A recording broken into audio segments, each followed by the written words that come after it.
Hey, welcome back, Blaze. How was it? No, everything went everything went, right?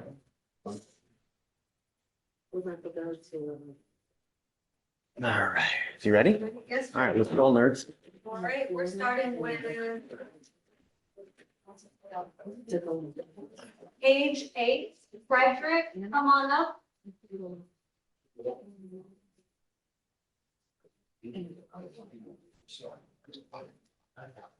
Judge, for Mr. Frederick, you'll see that a bond violation was submitted. They were given conditions by the magistrate with the GPS exclusion zone of the residence that they live. So that hasn't. But we also need to know whether the complaining witness lives there too. Yes, I just wanted to make it, bring to your attention that although it's an Okay. arraignment, he does have a bond violation from the magistrate's condition. Okay, thanks.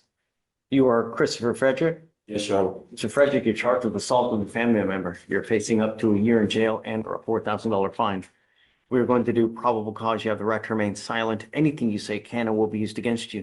You have the right to have an attorney present if you cannot afford one. One will be appointed to you, sir. Okay, morning. Good morning, Judge. Thank you.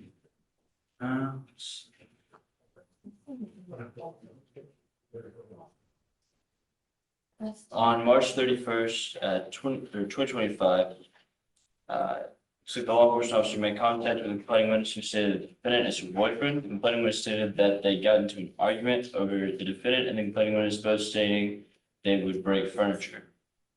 The complaining witness stated that she was going to walk out when the defendant got into a fighting stance and struck her in the face with a closed fist, causing pain. The officer observed the complaining witness' left side of her face to be swollen. So what you say, he said just struck her in the face? Yes, Your Honor.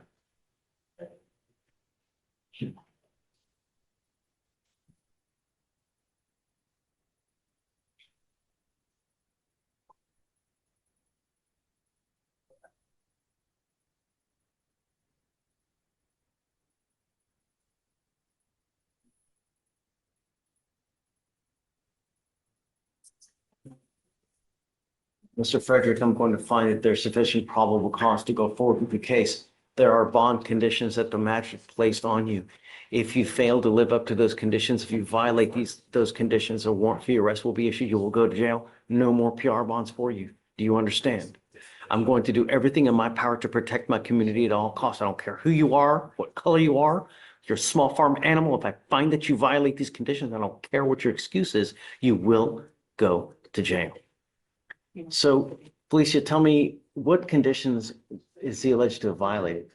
It's the GPS exclusion zone. He has a GPS device with a curfew as well as an exclusion zone for the 12,000 Martin Luther King Boulevard address. Okay, However, it also seems to be the resident of Richmond Office. okay. Have you guys done a rip on this case? Do you know? I believe we've attempted one, Your Honor, but we've not made contact yet. Or, I'm sorry, I apologize. We have made contact now, Your Honor. Does she want? Does she want to have contact with him? Does she not want him to go back?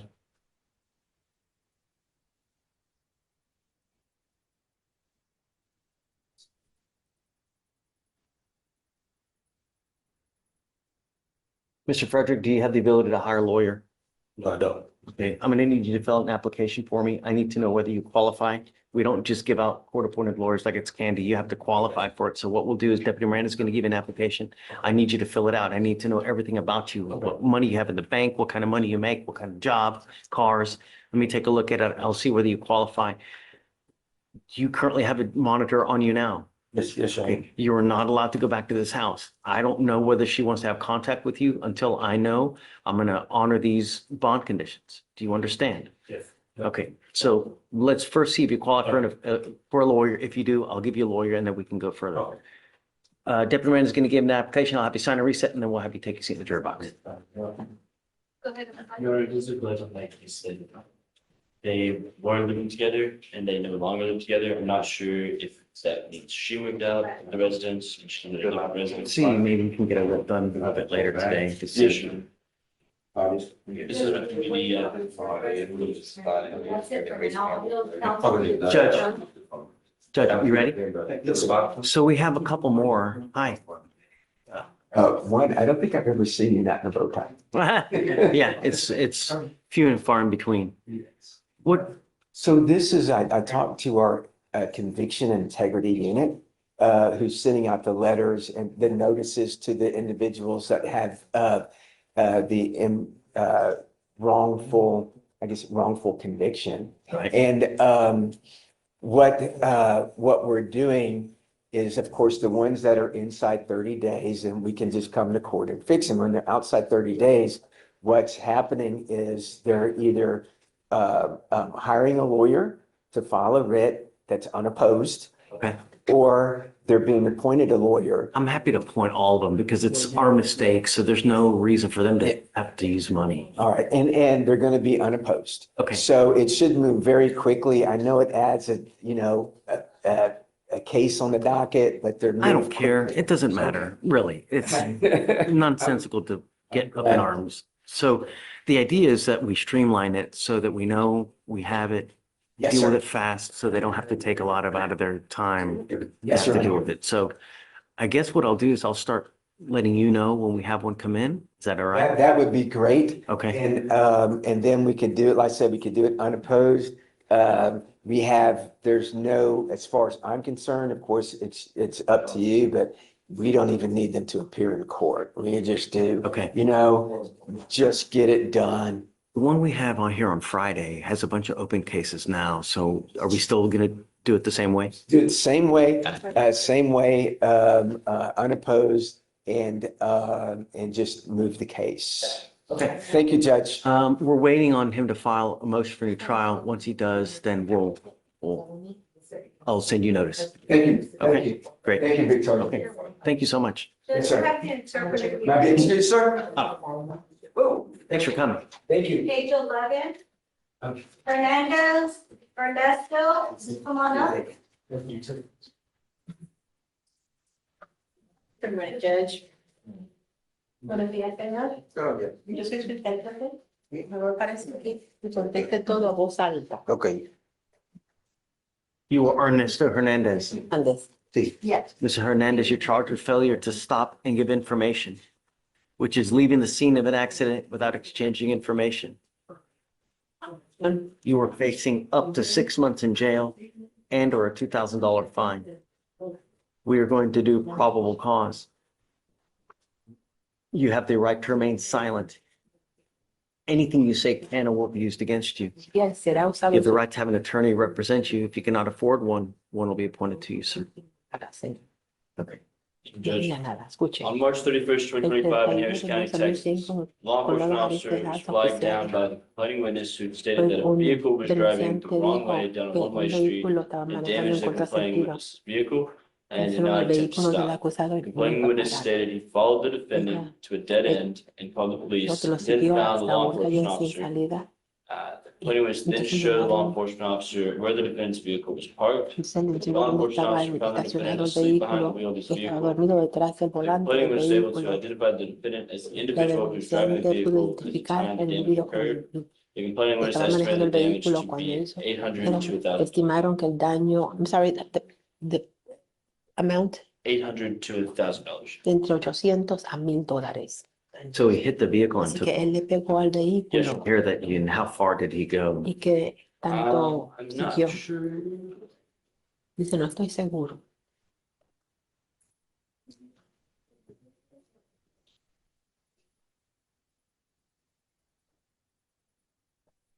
It occurred near Eso ocurrió cerca de 340 South 69th Street. 342 Sur, And then there calle was a dead 69, end entonces at una calle sin salida, the defendant was parked at donde 300 estaba South estacionado el 7th acusado, Street.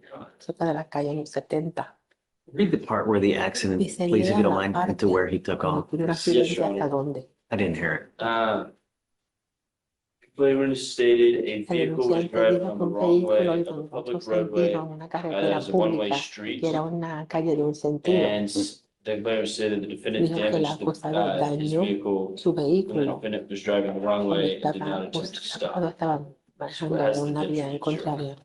Entonces no paró de información. And then he goes to a dead end street.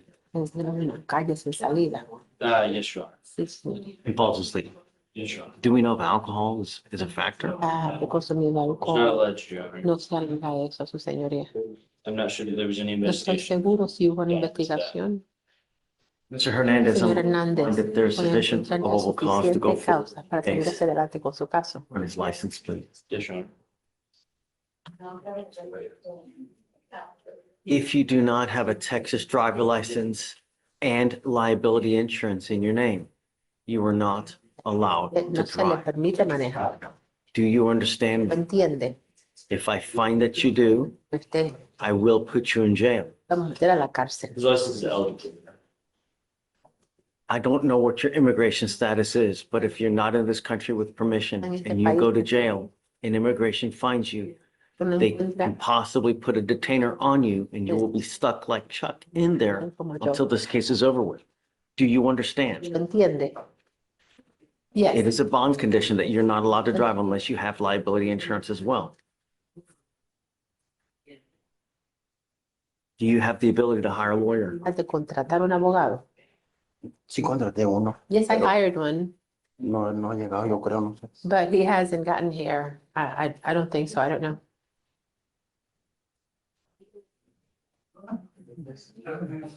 Oh, Judge, he had, I they don't called see this morning and they said that the attorney had to go to a different court, but he was going to be on his way. And Did they they thought they were identify following up. who, La oficina. see anything filed Yes, there? yes. Oh, you do? Who is it?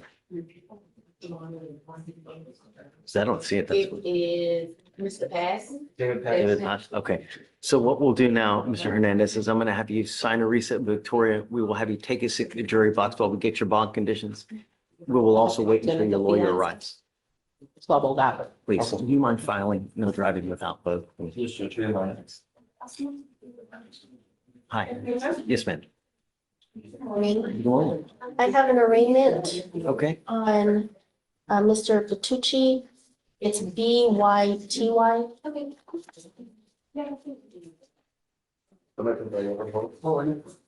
Okay. Do you mind bringing him up? Do you need a translator? No?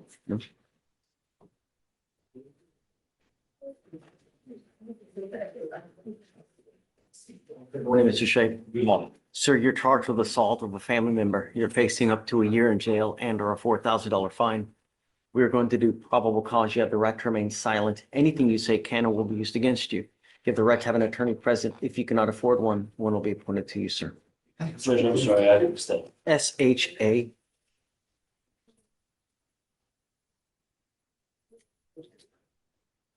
Shay, or no, I'm sorry. Yeah, that's it. Shape.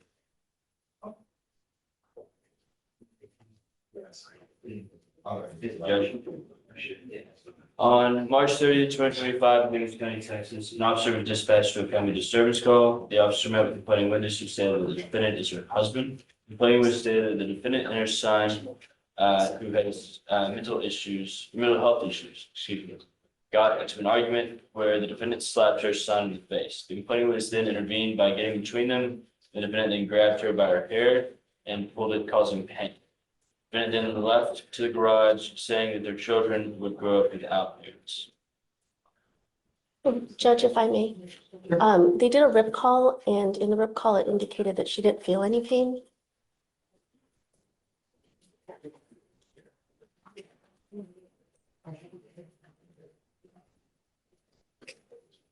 Judge, let me clarify, what the recall says specifically is that he got in between them and he grabbed her hair a little bit. If Glenn was reiterated, that this hasn't happened before and that she was not hurt.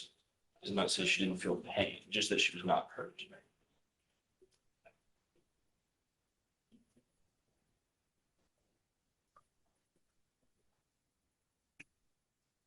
Did the officers ask whether she felt pain at the time? Just have to remember.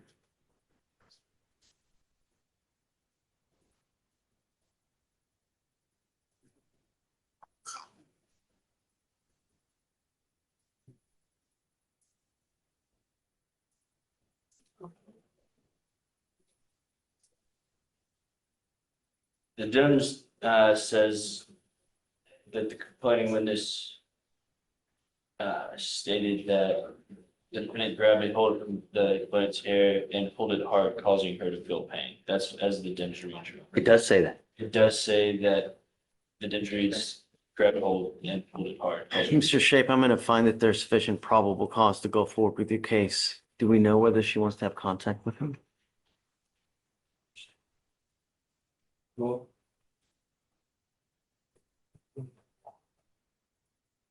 A protective order has been issued in this case. You need to get to know it. If you do something to violate this protective order, the state can and probably will file a violation protective order against you.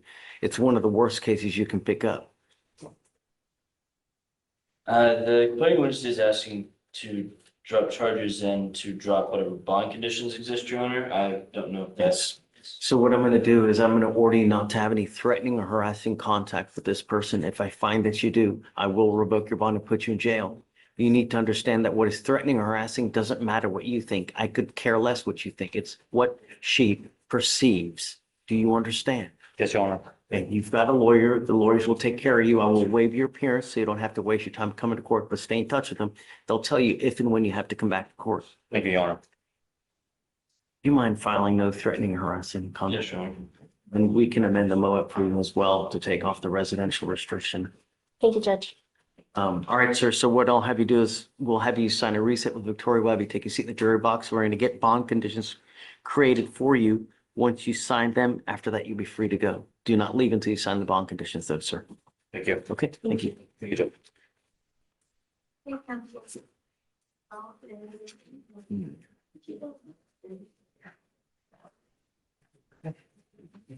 Okay, hi, Corey. Good morning, Judge. What's up? We got Mr. Reyes.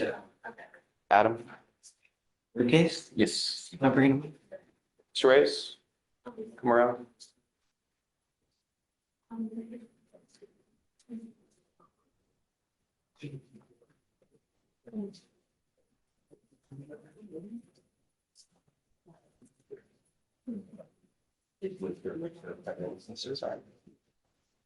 Good morning, Mr. Reyes. Morning. Sir, you're charged with racing on a highway. You're facing up to 6 months in jail and or a $2,000 fine. We're going to do probable cause. You have the right to remain silent. Anything you say can or will be used against you. You have the right to have an attorney present. If you cannot afford one, one will be appointed to you, sir.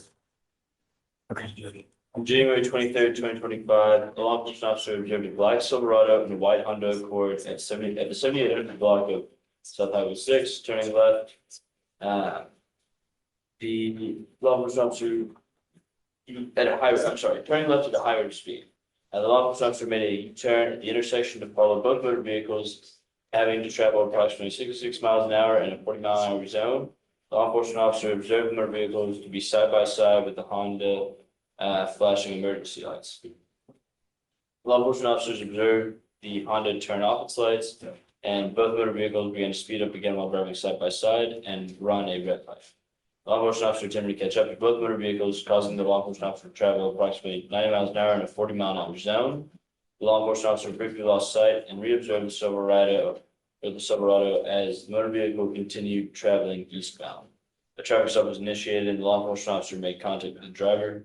The defendant stated, when asked about the highway speed, no, I was on my way home with my friend Adam, and Adam was following me home. Co-defendant arrived claiming he was there to check on the welfare of the defendant. Co-defendant stated, I was following home, but I broke off because I wanted to get something. So we do have a co-defendant? I believe. You know? Mr. Reyes, I'm going to find that there's sufficient probable cause to go forward with your case. Can you run his license, please? If he has a license. Yes, Your Honor. And we do have the co-defendant in this. Got it. I'm ordering you as a condition of your bond not to participate in this type of activity anymore. You're not to race, do any street takeovers, donuts, driving maniacally. If I find that you do, I will take your privilege to drive away from you, and then I'm going to put you in jail. Do you understand? Sir. I'm not asking much from you. I just want my streets to be safe. It's eligible, Your Honor. Okay, you're also not allowed to drive unless you have liability insurance in your name. All those are conditions of your bond. You violate that, it's not going to go well for you. You understand? Sir. Now you have a lawyer. Because you have a lawyer, I will waive your appearance, but it is your responsibility to stay in touch with Mr. Roth, and he'll tell you if and when you have to come back to court. If he tells me he cannot get a hold of you because you're playing games, likewise, I will revoke your bond. We'll have you sign a reset with Victoria. We'll have you take a seat while we get your bond conditions. You'll sign it and then you'll be free to go, sir. Thanks. Thanks. Take care. This one was CHA. We already found PC. Oh, we did. Just had Okay. to hire an attorney. Got it. Okay. So if we have the bond conditions already in there, then free to go. Yes. Okay. All right. Thanks. Please. Okay. Mr. Johnson. Just good morning. I've got a bond violation on Joe Greathouse. Yes, give me 1 second. Mr. Lester, he's been waiting. Yes, sir. Good morning. Hey, who's your client, sir? My client is Nestor Daniel. I can't pronounce that name. Carrillo, Carrillo. Would you like a case number? Sure. Maybe it might be easier. What is it? Case number is 25-52-19-00-1010. It's Zeniauskas. That sounds good to me.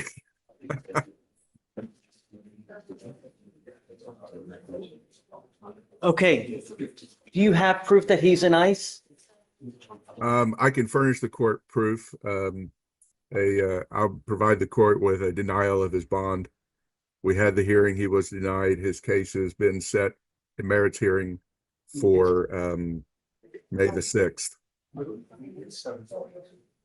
Does that mean that you're trying to get him another hearing for a bond? Well, I don't know how it goes over there, so I have no idea. well, his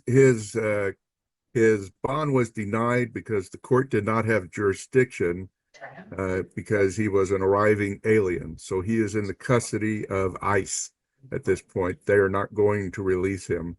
And Do you want us to bench warrant him back here so we can take care of this, or leave him over there for now? I'm not really sure on the answer to your question, Judge. I think again? that would primarily depend upon you. Do you want to get him in front of you? The sooner thing rather that I than don't later? want to happen is I don't want them to end up deporting him without having taken care of this case first, because then it's a headache for everybody involved. You know, if he wants to come back, he's got the open case, he'll have a warrant. It's a huge headache. So page 22. You want me to just bench warrant him here so we can take care of it? Mr. Lester? That would be fine. That would probably be wiser. Okay. And I don't know, maybe you can reach out to the higher ups with the DA's office here, whether there's, a diversion is available. I don't know. Just reach out to them and then we'll bench warrant him here, and then I'll give you a heads up when we do get him. Okay, thank you, Your Honor. Just make sure the court understands that his individual calendar hearing, his merits hearing, is May 6th. Okay.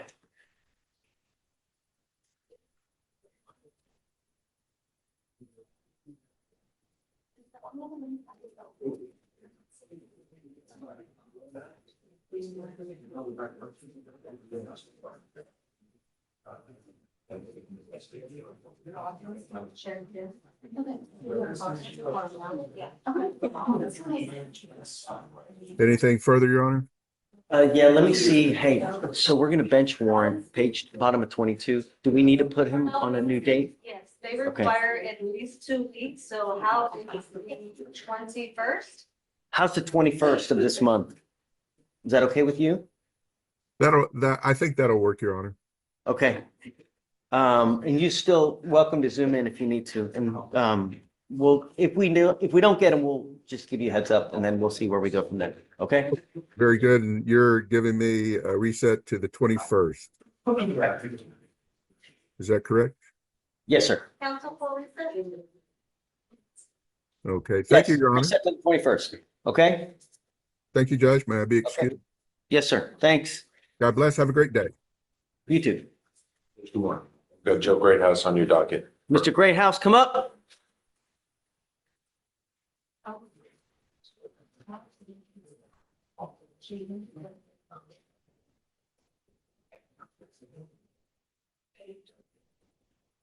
Judge, you told him not to drive. The allegation is that he was driving. First of all, Judge, I want to speak on when you told him not to drive, it was because the state told you that he had an ALR suspension.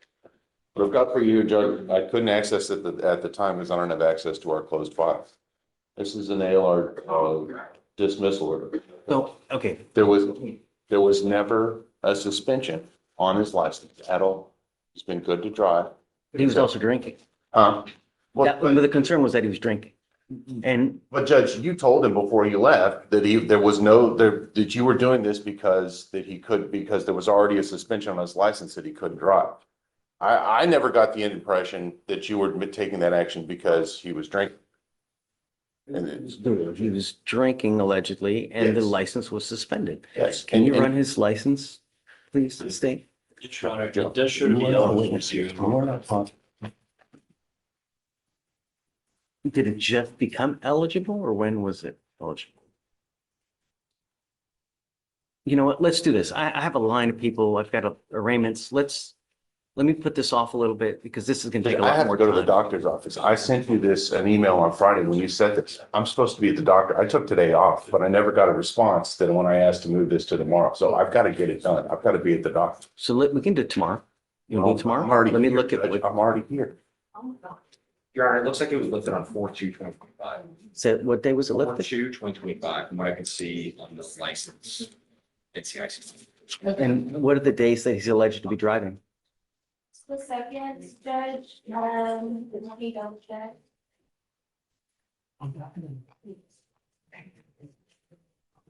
Does he have an interlock as well? Yes, judge, he has interlock, he was alleged to be driving on the second and the third. Furthermore, Judge, the bond conditions that you signed on the 28th, nothing on those bond conditions says he can't drive. And my client tells me that when he went to pretrial services, he was told repeatedly, because he asked repeatedly, if he could drive. And so I think pretrial has the apparent authority to tell him what the bond conditions are, especially for somebody, a layperson who, when he goes there, he doesn't. There is a no driving affidavit on file as of March 28th, where I ordered him not to drive. Just because you think you can drive doesn't give you the right to just go start driving in violation of a court order. You come here, you ask for permission, and then we give you permission. You don't just go do something and ask for forgiveness after the fact. It's told by pretrial services. I don't give a damn who Jesus tells him. Judge, you don't. Doesn't matter. A court order is a damn court order. Just because pretrial services just tells you something doesn't. Really? Is that what it's now come to? This was all premised on wrong information that he couldn't drive. He can drive. There's nothing wrong with his license. There was no ALR suspension ever. The state told you that. That's why you. It was a suspension It was and not it an was ALR suspension, lifted Judge. on, There was no ALR suspension. I got the case dismissed. It's not possible. I mean, would you like to see the email or the dismissal order, Mr. Jurist? Because it's right here. Dude, I'm just looking at the records. That's fine. I'm showing The you. ALR suspension, it was begin date 1/3/2025, lift date 4/2/2025. It's not possible because it was dismissed with prejudice. Yeah, 12/6/2024, end date Herrera? 6/3/2025, and the lift date comes in at. And then if that's, I'm not saying you're wrong, what I'm saying is, based on what I can see, is what I can see. if there's a dismissal order, then that suspension is contrary to law and it's void. I'm going on what DPS says. I don't have access to what you have. I don't know.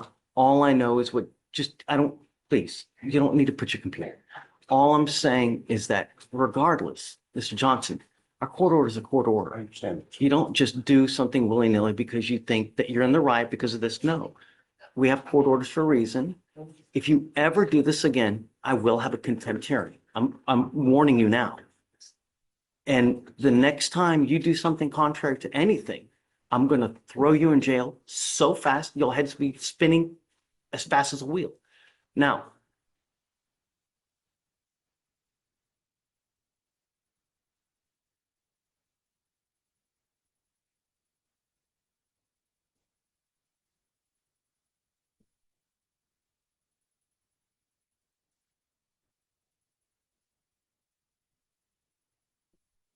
You have a CDL, am I right? Class A license, Judge. I'm not going to put you in jail now, but I want to make sure that you're not drinking. So does he have a scram on right now? Yes, Judge. Okay, everything's operational? Yes, Judge. Don't do it again. The only reason I'm not taking you into custody now is because your license was valid on the 2nd and 3rd. Otherwise, you would be staying with me. Don't violate a court order. We tell you what to do, not pretrial, not anyone else. Do you understand? Sir. All right. Good luck, sir. Thank you, Judge. Good luck with your appointment, Mr. Judge. Thank you, Judge. Counsel, Judge, just to be clear, is he permitted to drive now? as long as he has the interlock, he's got a valid license and he has insurance, yes. Does the affidavit need to be? Yeah, we'll rescind it. Don't. The worst possible thing you could do now is drink. If you drink, you're gonna freaking lose it. Do you understand? Or put anything in your body that has alcohol in it. Don't. Francisco Ochoa, he is present in court. He just bonded out of felony, or bonded out of jail on a felony this morning, came straight to court. Okay, you mind bringing him in?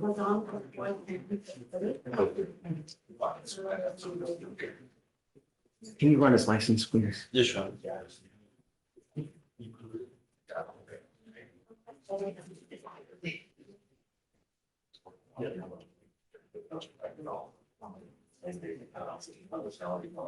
Eligible, Your Honor.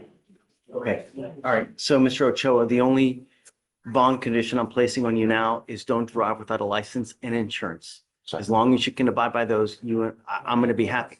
The only other thing I'm going to say, you now have 2 open cases. You pick up a 3rd case, it's really not going to go well for you. You understand? Yes, sir. Keep my community safe. Otherwise, I'm going to violate the bond. Do you understand? Yes, sir. Okay, they're going to follow conditions. He needs to stay to sign it and then he can go. Do you want the same day as a felony? Next day, we got it, already put in already. Perfect. Okay, thanks. Hi. Yes, ma'am. Good morning. I have Mr. Arroyo on your in-custody docket. Okay, We're here for a bail order. and for what it's worth, you don't really have to approach. The only time is if you need something, then just for, it's a high bond, huh? It is, Your Honor. We are requesting a PR. Say it again. We are requesting a PR bond, so. In that case, I'm gonna need, I'm so sorry. do you need an interpreter? Sean.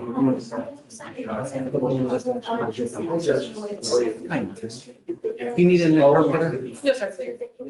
No, sir. Sean, talk to me while we're waiting. While we're waiting, talk to me. Me and Chief wanted to be able to talk to you about it. Okay, so whatever you got to say. I guess let me, yeah. Okay, see, you want to talk? Yes. How's it going? Trying to be efficient. I have Allison Dennis today. This was one where I had submitted a PTI appeal back at the beginning of March. You asked me to follow up on it. I Anything? did. I got an out of office email from Ashley Geis. So How long is Judge Geis gone, do you know? I believe she is back today, Your Honor. Is it a week? okay. Yeah. Can we wait for appearance again? Yeah, Okay. if it's granted or denied, she's got to be here. Okay. Have you done the TRAS yet? No? No, we've been waiting So to that's why- see. I mean, I can schedule one and then cancel it if, okay. Just do a walkthrough next week if she's Okay. granted. Just bring her here, we'll do it. If she's denied, also come here, we can take care of it. Okay. Okay? If it's no answer, then we'll wait. Okay, perfect. Thank you, Judge. Joe? Judge, I'm gonna let, Jose kind of had him. Hi, Judge. Well, no, I need more time. I got to get a record. Okay. So Ramona, can you get ready, please? Yes, Judge. Well, I can come out in the courtroom. It's up to you, however you want to do it. Okay. Okay, you ready? All right. Good morning, Mr. Arroyo. How's jail? Fun? I'll say. So February, you have a terroristic threat with us of a family or household member, and now you've picked up an evading arrest in a motor vehicle. While you're on bond for this case, you pick up a serious 3rd-degree felony. What happened in a terroristic threat? There's a threat, Your Honor. The terroristic threat in our case, please. In our case, on February 3rd, 2025, an officer responded to a weapons disturbance at a residence in Harrison County, Texas. The officer met with a witness who stated that her granddaughter's boyfriend, the defendant, was upstairs in the house with a gun. The witness stated there were 5 other people in the residence, and Everyone exited the residence safely except for the defendant. Officers met with the complainant witness who stated she had been dating the defendant for 3 years and broken up with him hours before, and the defendant left the residence. When it was asked the defendant if he wanted to retrieve some items, and the defendant said no. The defendant came back to the residence, and the complaining witness refused to let him in. Short time later, the defendant sent the complaining witness a picture of him inside her vehicle, pointing a handgun at her bedroom window. The complaining witness saw a laser through her bedroom window, which she knew was attached to a handgun that he owned. The defendant threatened to kick her door down and make forced entry into her home. The complaining witness still refused, and the defendant began hitting the windows around the house and screaming the complaining witness's name. The complaining witness called 911 and went inside a different bedroom. Something out of a movie, like a horror movie. A second witness, the uncle, let the defendant inside the residence because he was unaware of the break-in. The defendant went straight into his room. The officers tried to make contact with the defendant, but were unsuccessful. The defendant was identified by a photo and date birth. So tell me what happened now in the new, please, in the evading. Yes, Your Honor. On April 2nd, 2025, a law enforcement officer was dispatched to a vehicle in reference to a discharge of a firearm. While searching the neighborhood, the law enforcement officer made contact with the witness, who advised that the driver was a Hispanic male with light bushy hair, and the vehicle had a plastic wrapping around the rear window with one laminated tail lamp. The law enforcement officer continued to search the neighborhood and observed a vehicle that matched the description. The law enforcement officer made a U-turn and pursued the vehicle. As the law enforcement officer approached the vehicle, the driver accelerated speed and disregarded a stop sign. Tell me they found a gun. The law enforcement officer do not have that, Your Honor. The law enforcement officer initiated lights and sirens to stop the vehicle, failed to stop, accelerated speed, and disregarded multiple stop signs for approximately 3 minutes and around 1.5 miles of roadway, reaching a speed of 62 miles an hour. There were multiple areas the defendant could safely stop, and the defendant stated he evaded because he believes he had an open warrant for family violence. I Was this believe in warrant status? Do we know? this wasn't warrant status, Your Honor. Let me. It was a 2B, Your Honor. It wasn't, it was a 2B that was filed. It wasn't so I think they're speaking about the terroristic threat family violence in our case. And it was filed as a 2B. He never was arrested on it or didn't have a court record.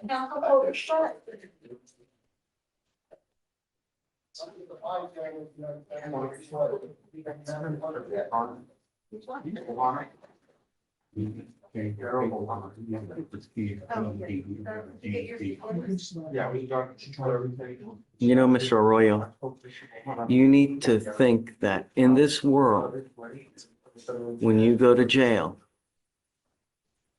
you now know you have no one that's going to pony up money to get you out. So when you go to jail on charges, you are stuck unless someone's right.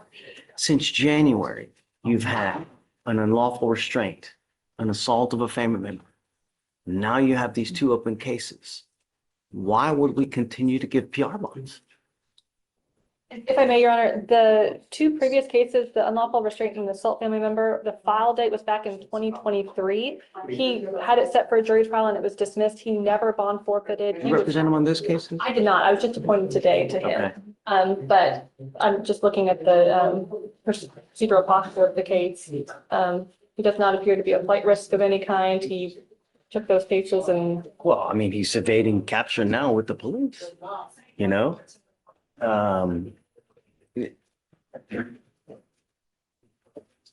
Something's going on with you, man. I don't know what's going on, but who do you have in your life? Who's around to give our mom, dad? Who do you have? You got a son? What? You're a baby yourself. How, I mean. Do you live with mom? I live with my mom.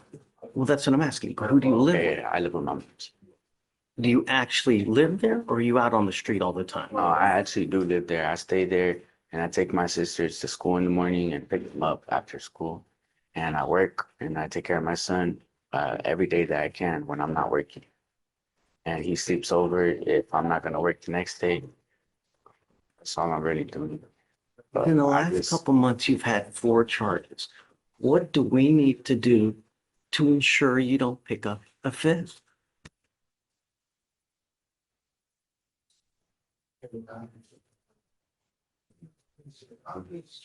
He is now living with his mother. It sounds like before he was staying with the employment. So the change in location is going to be helpful, certainly. He now has employment. He works at Cosmic Air. Let's do this. If you can, is mom here? No.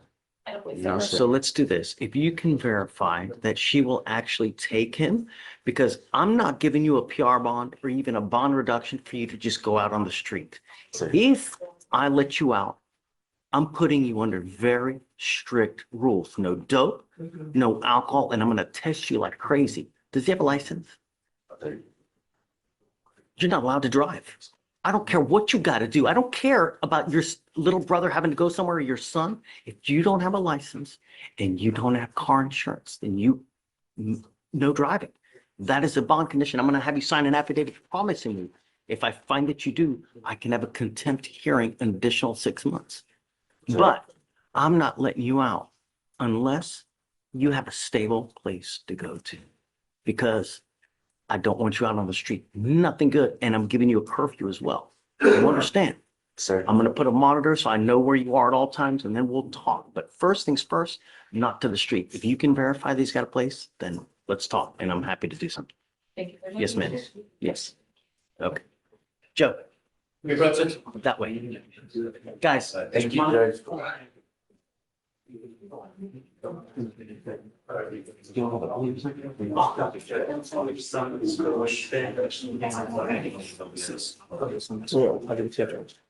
Put your hands on your side.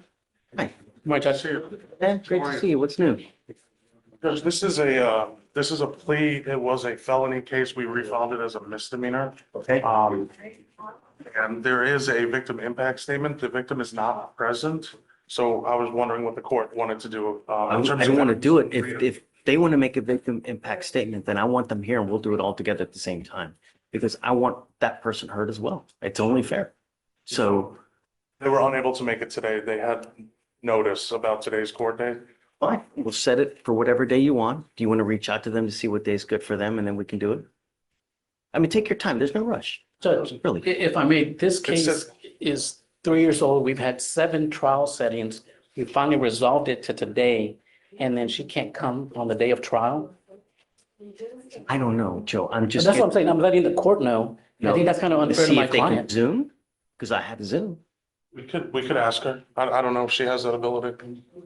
You want to see? Can we stand down for a bit? I'm sorry? Just stand down to see if she's available to She Zoom. is okay with someone from our office reading it in her place, if the court's okay with that. It's the whole purpose. No? Can you reach out to her real quick and just see?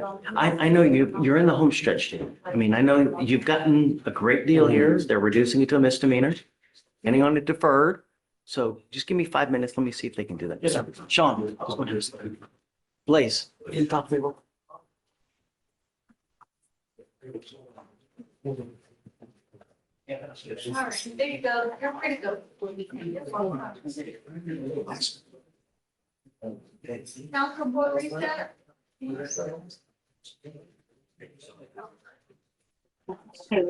Oh.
Yes. I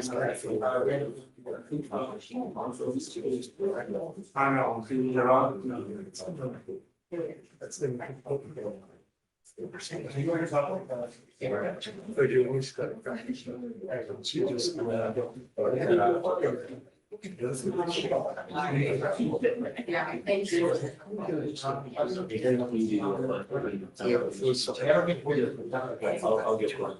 Okay, so that's not good. Yeah, it's.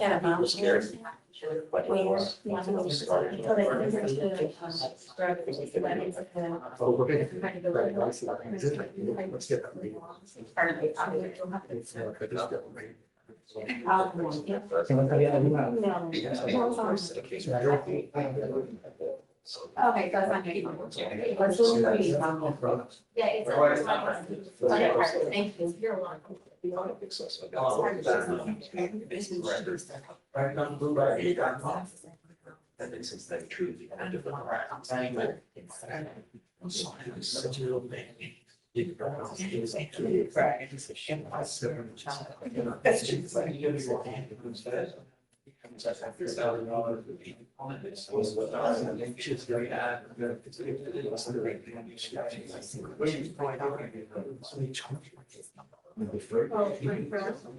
Any probation, any food that's contained, it's still. Yeah, it's No, fine, so.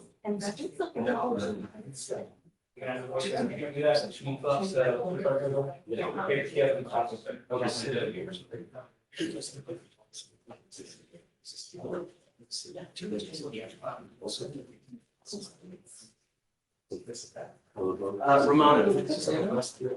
Shed.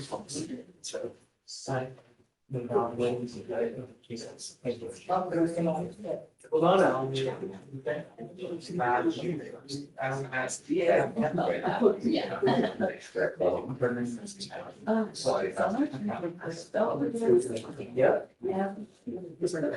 Jose, do you have the cause number on that? Here. What was it, please?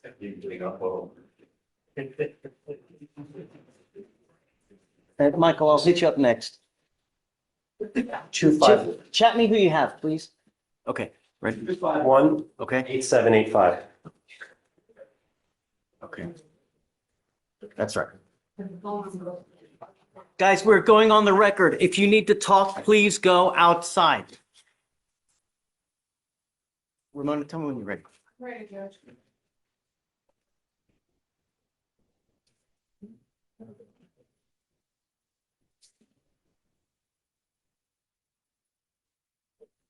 All right, we are on the record in cause number 251-8785. This was a motion to suppress, a dispositive motion to suppress that we had. I'm going to grant your motion.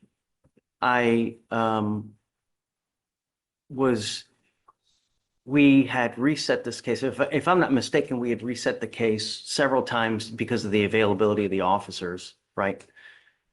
I mean, just to be nice, right? And then we have this motion to suppress. They get here and it's like, they didn't even look at it. And it was just, it's something I've never really dealt with like that. And so I found, I didn't find any credibility with the testimony. So I'm going to grant your motion. Right. So off the record, I think that this is a great teaching moment where you should never assume officers are prepared. When you first go to them and when you're preparing for trial, you ask them and say, hey, have you read over this? Are you familiar with it? Are you ready? You never assume. I mean, that was just 101. So for what it's worth, All right. Thank you, Okay. Judge. Yeah, sure. It is what it is. Uh, And then I'm sorry it took so long. No, it's okay, So Judge. just get your client, I don't know if your client has anything like any interlocks or. He has an interlock. So just have him come back and then we can take everything off. Okay. You know, once we enter in the order and it shows dismiss, he'll be able to go to the, I think, pre-trial and they'll be able to take it off. All right. Thank you, Your Honor. May I be excused? See you, John. Okay, Michael. Morning, Judge. So Juarez, huh? Yes, Your Honor. Okay, so we'll just give you a reset, okay? Thank you, Judge. Okay, let's set to Thursday. All right, have fun. Your Honor. Did I lose the court? Say it again. This past Thursday, he tested negative. I'm not sure if today's results, if they're also negative, but if they are negative, can we get a regular reset? Not yet. I want to wait for a while. And then once I get to know that he's true to it, then we'll start baby steps. You know what I mean? Gotcha, Judge. Yeah. Okay. Thanks, Mike. Thank you, Judge. Take care. You ready? Hi. Good morning.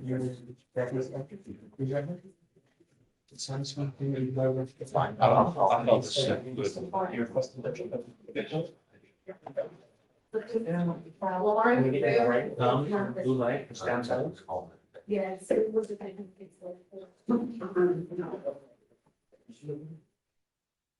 You can try with them, right them, personal. Okay. You have a seat. Terms. Since this is without a pre-right. Yeah. And this thing did a brand distribution. Requested to defer. Yeah. Okay, so let me get the deferred paperwork. Oh, it should be in there. Just.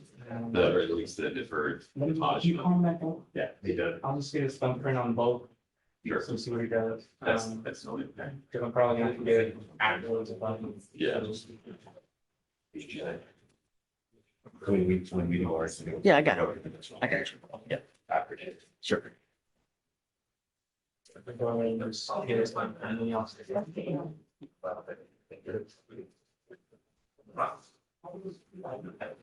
Red on blue light.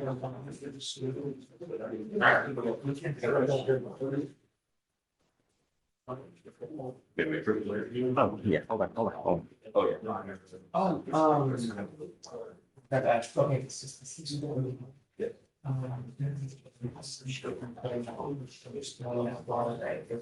Okay.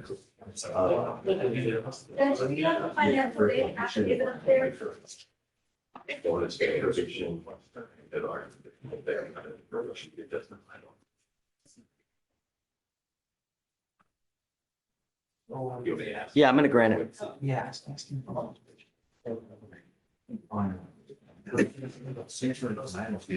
Deferred. You're. So if you want to fill it out, just whatever it is.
What's that? I like that one, yeah.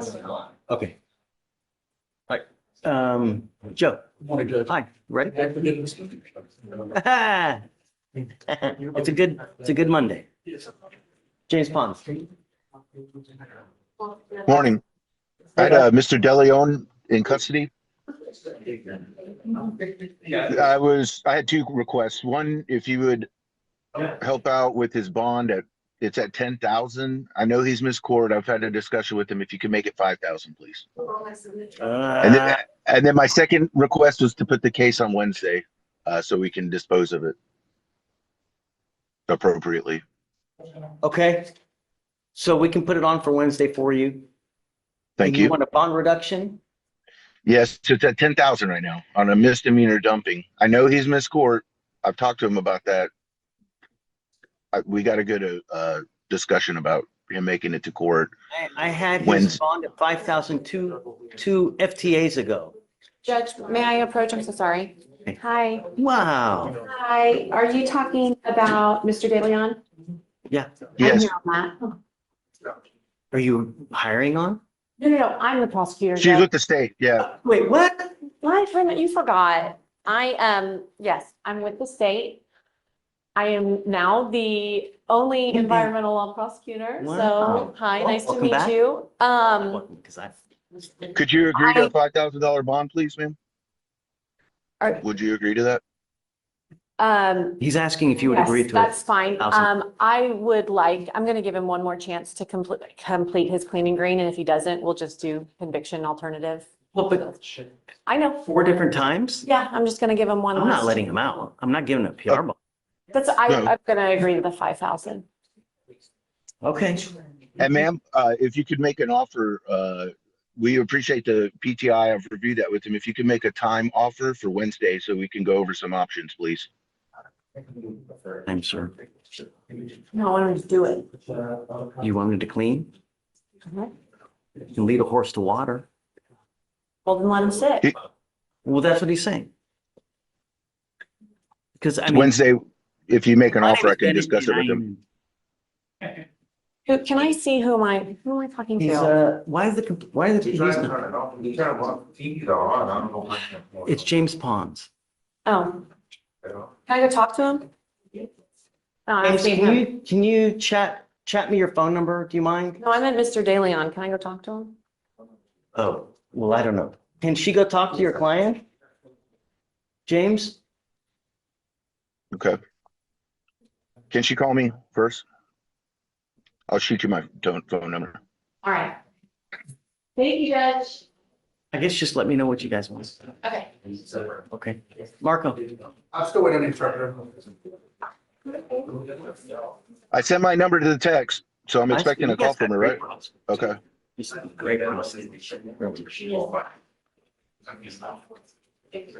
Never been so. Judge, I had another matter. Whenever you're ready. Say it again? I had Mr. Herrera as well. Okay. I think he would just, he either just took the drug test and came back up, or We sent him on his way already. Judge, we sent him on his way. He's a Monday, Thursday test. Yeah, they sent him on his way. Okay, cool. Thank you. All right. I guess let me know when you're ready, James.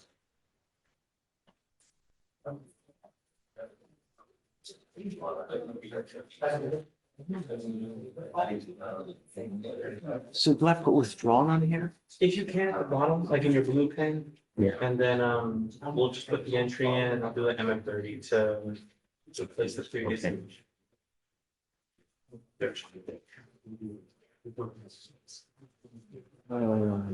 I'm just gonna do a no driving affidavit on someone. That's 78. Judge, were you able to sign the waiver on Geronimo? I think it was Yasha or Regari's plea.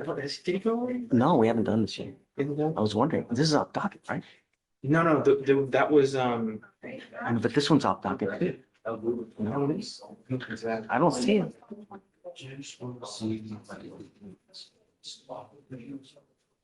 No, for now, I only need control and I think if you have questions, just check with Victoria whenever she can. Sure.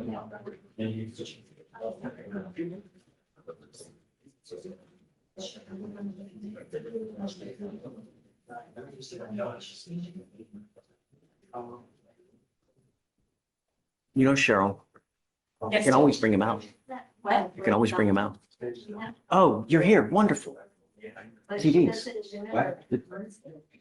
Oh, you got it. Wonderful. But he just took off. Good job.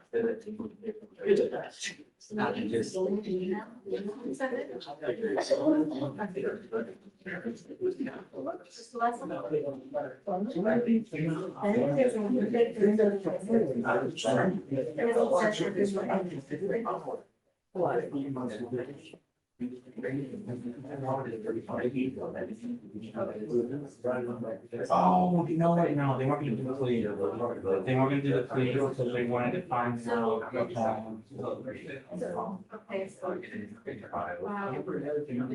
That's right. We're holding on, trying to find out. So then you would show to the vacancy. Okay. It doesn't matter. We're just constantly. And we said that. It's your official start. Yeah, this is my home. How's it going? Good to see you too. That's what you've been. Still got. You changed the look. Yeah. That's for now. Threw me off for a second. He's on a bigger, better place on the stairs. Oh, you're there, buddy. Whoa. This one. I sure will. I'm gonna think about it. All these cases.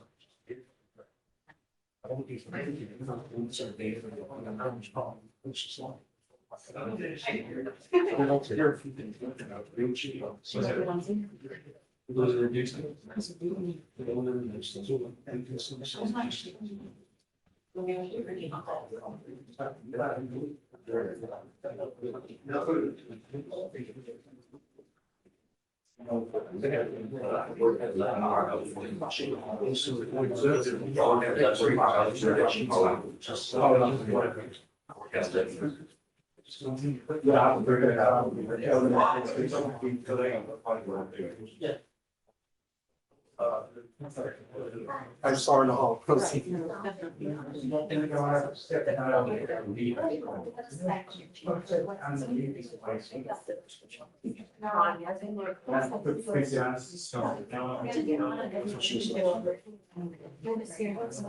the last name?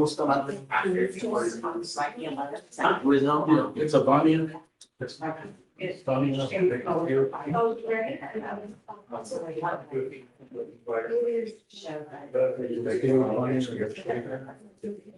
I'll send it as soon as I get it. Are they here? You want me to give it to them? No, she's not. She's not here?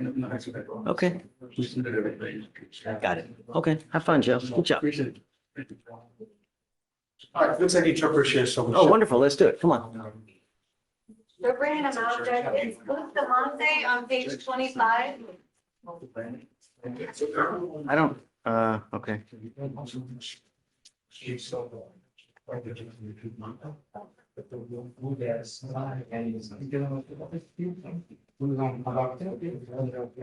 Hey, Shatoria. She's not. She's not here. Oh, don't worry about it.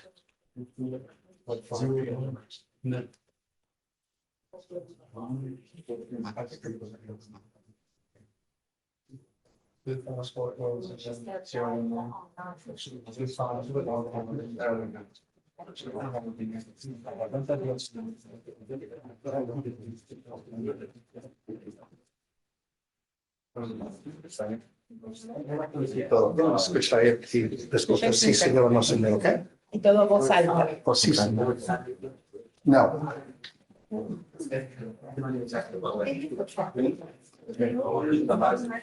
Is it what you want? No, we need to. I went short to make it.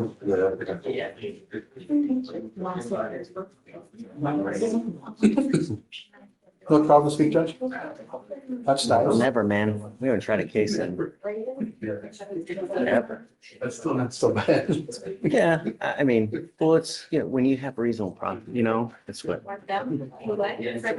You'll find that you'll try more cases because the prosecutors and defense lawyers don't agree, right?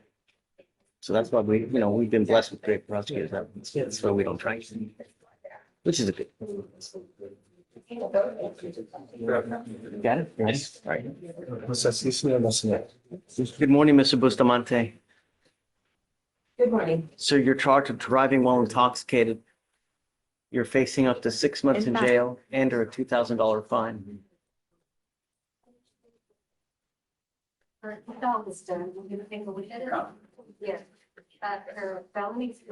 You now also have an immigration detainer. I will tell you that when you show up to court, good things happen. This doesn't have to happen. But when you continue to miss court, this is what happens. You ever pick up another charge, come to court. It's not a bad thing. You understand? Now you will end up with a conviction on your record. This DWI will go on your record. It will be there for the rest of your life. If you ever get into a car and drive and you have the smell of anything funky, it's probably not going to go well for you. So I would never, even if you've had a sip of alcohol, get into a car and drive. After today, you will now be facing a minimum of 30 days in jail for any new cases that you pick up. You're giving up the right to a trial, right to compel witnesses to testify on your behalf, confront and cross-examine your accusers. If you are not a citizen, there are possible immigration consequences. You can be deported, excluded from the country, denied naturalization under federal law. You give up the right to appeal. Once you plead guilty, this will go on your record and you can never take it off. Is this what you want to do? How do you plead to the offense, guilty or not guilty? Guilty.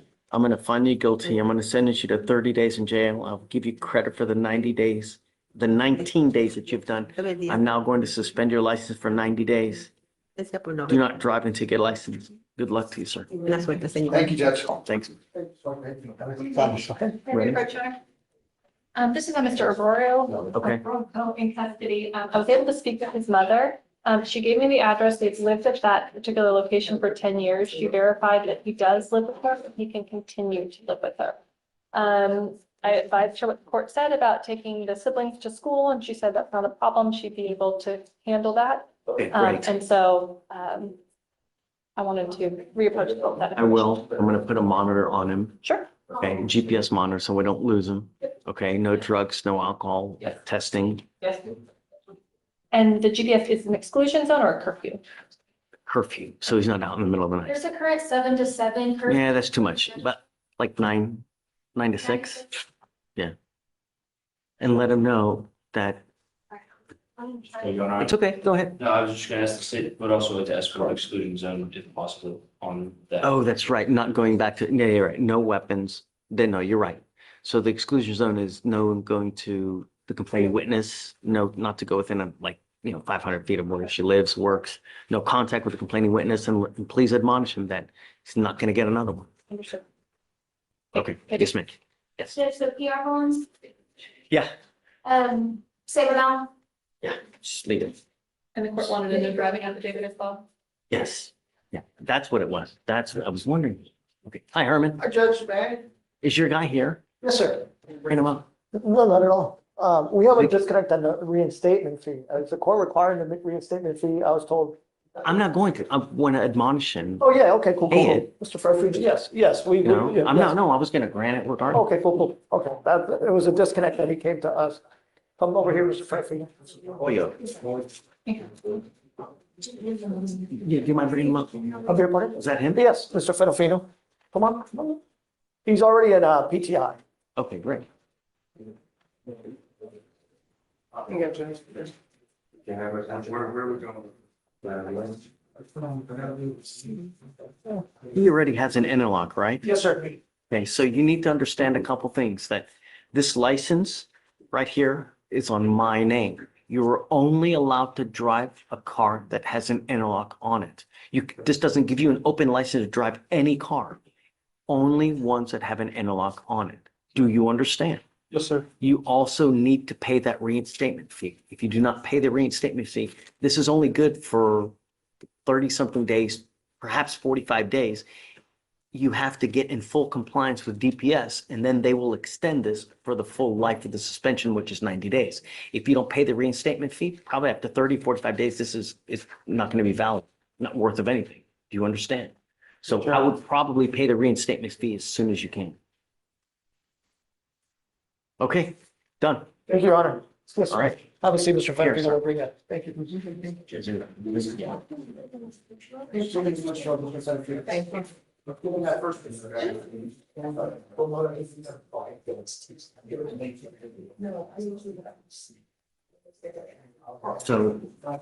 they're gonna have to bring him out to sign conditions when he's comes out. Okay, yes, Judge. Yeah. Good morning, Judge. Hi, how are you? I'm good, thank you. I'm here. Geronimo Tapia? Yeah, it's a plea. Ready?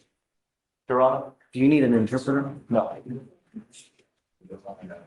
There were like 3 stages. Vic, just give him application. Just be clear so he can hear you. Yes, Your Honor. Or Mr. Geronimo Tapia.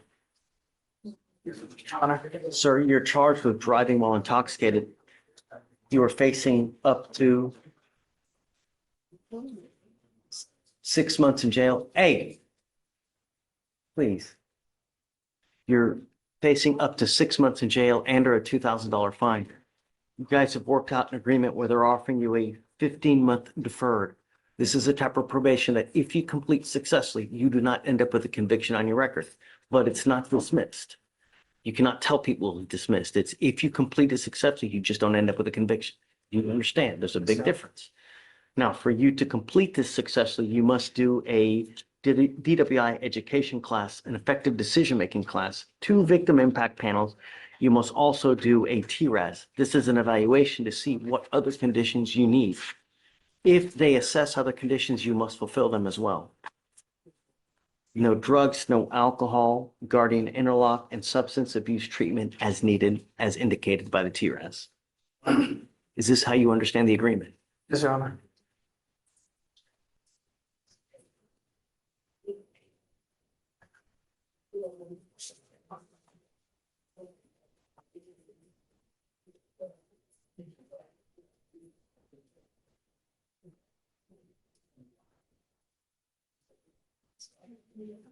There is also no breath test refusal, meaning that if you were pulled over, an officer asks you to submit a breath test while you're on this probation, you must submit a breath test. If you fail to do so, then if you fail to complete any of these conditions, we issue a warrant for your arrest. We're going to have a hearing whether you violated this probation. If you do, you're looking at 180 days in jail. Do you understand? Yes, Your Honor. You're giving up the right to a trial, right to compel witnesses to testify on your behalf, confront and cross-examine your accusers. If you're not a citizen, there are possible immigration consequences. You can be deported, excluded from the country, denied naturalization under federal law. You give up the right to appeal. Once you accept this agreement, you are stuck with this until you complete it or it gets revoked. Do you understand? Yes, Your Honor. How do you plead to the offense, guilty or not guilty? I'm not going to find you guilty. I'm going to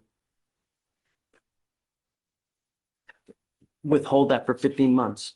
If you ever have a problem, all you have to do, come back. We can work through anything. The worst thing you can do is take off or start consuming alcohol or pick up a DWI. You understand?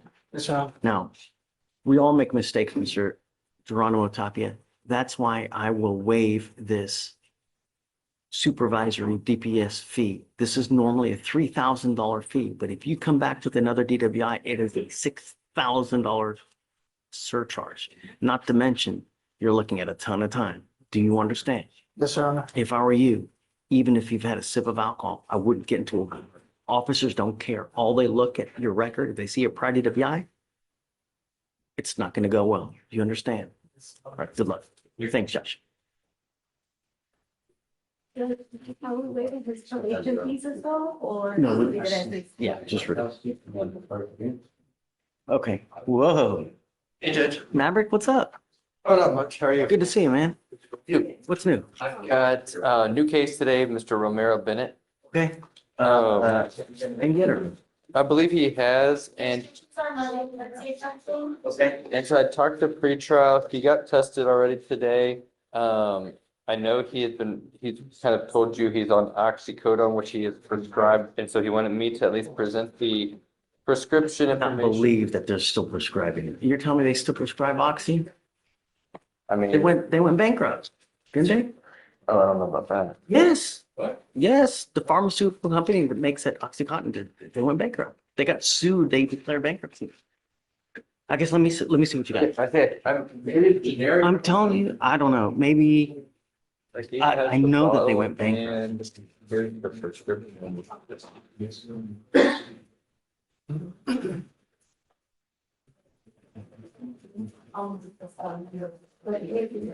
How many pills did he actually get? How long ago was this?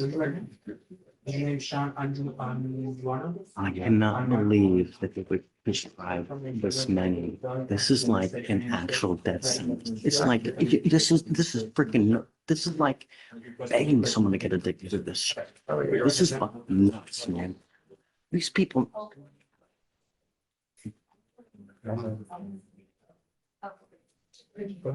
Is he on docket today or no? He is.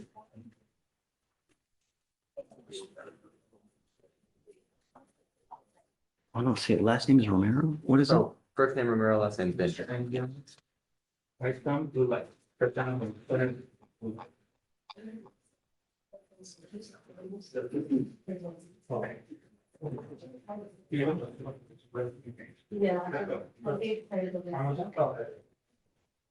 Come up, Mr. Bennett. Is he still here? Come up. Come around. Romero.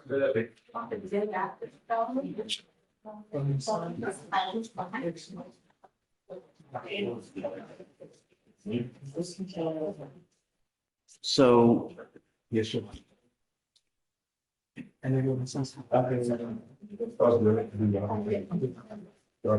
I'm not giving you an open ticket to use that, which is it's a literal death sentence. The problem is, Mr. Bennett, and I don't know if you realize this, but I can't tell you how many friends I've had that have died because what you do is you build up a powerful addiction to this shisa, and what happens is you keep taking, you put your lungs to sleep because of how powerful this thing, the addiction is so powerful that people convulse trying to get off.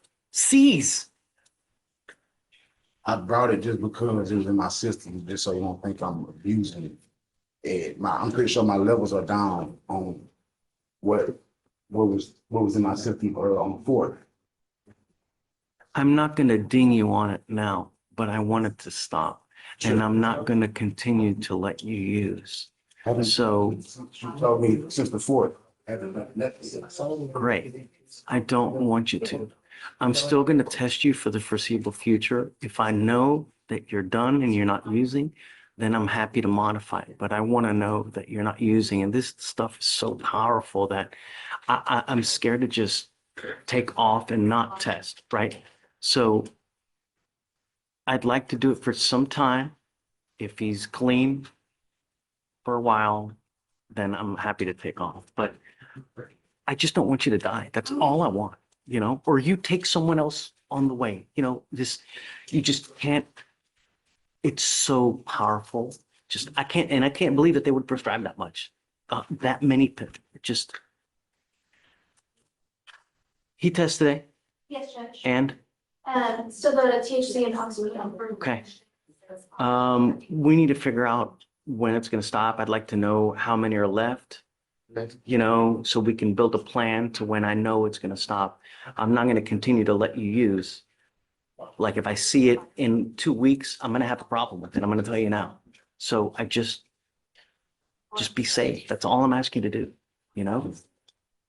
All right, we'll reset you. I'm going to test them next week at some point, and then we'll see how it goes. Judge, we're still doing Monday, Thursday? What do you want, Maverick? I want to test them at least once a week. Once a week is fine. So- So I don't know what days you like to do. I'm gonna do it random. That way he doesn't know, because if he knows, he can prepare. So that's why. It's at some point next week, we'll call him to test. Okay, just be ready. Don't use, man. Don't. I'm giving you the opportunity now for you to stop on your own. Do you understand, Mr. Bennett? All right, man. Good luck. Okay, thanks. Right? Hi, Omar.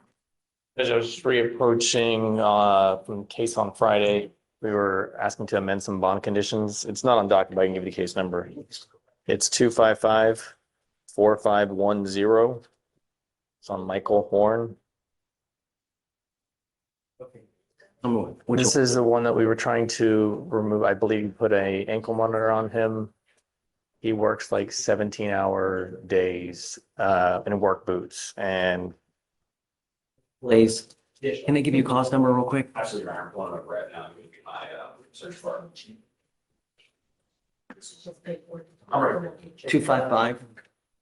255-4510. I don't know if it's with DVD. But Mr. Saman here would like the GPS monitor taken off. Can you guys reach out to the CW to see whether there have been any issues or not? they tried that. It's like we had tried to call the police about making another call today right Okay, now. Omar, I don't know what, if anything's happened until I know that they've been able to, that she's saying that he's not harassing anymore, then I'm okay with it, but I gotta know that it's not happening, you know? I can say that, looks like we tried to reach out, John tried to reach out on 4-4 and 4-5. A day ago. I mean, give it another try. I mean, it's. I'm understanding. Okay. Give me a bit of time. Let me see if they can try to reach I'll out. come back. Thank you, Judge. Morning. So reapproaching on the PC issue for Simone Hill, we I don't have. remember. Okay, so on Friday, you had some questions about PC because my client was a resident at this apartment complex. Remember? Oh, yeah, okay. So I told you, you asked me to bring proof that she was a resident at that time. So is she like on a lease or something like Yeah, it that? shows in here, there's a welcoming bill and then there's a lease agreement in there. So during 2023, all of 2023, she was living there. And the other two emails that I provided show that this entire time that she was going into the lease office. Have you shown this to him yet? Not yet. Okay. Blaze, Yeah. we did PC on a case. Was it Friday? Friday. So a lady lives at an apartment complex, right? I guess she gets in a fight with the leasing office, so they try to trespass her. But then at some point they say, hey, you can come back. And it's like they trespass her when they get in a fight. And then I guess time heals all wounds, then they can come back, they get into a fight again. And so before I found no PC, I wanted to see whether she has a right to be at the complex. And I guess here, she does, because she's on a lease, just so, you know. So I'm gonna find no problem with all this, just because, I mean, if she has a right to be there, she has a right to be there. I'll always follow this one. Please, well, that's why I want to show you, so you're not Okay, and I'll talk blindsided by about it, 'cause there's it. other Yeah, but facts. I'm gonna find no PC. Right. Thank you. Sure.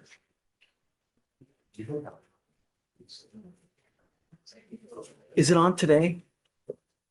Yes, Judge. What was the last name? Lee, right? On page 14. Right, okay. Lee, Oh, it's a trespass, okay. It's a trespass.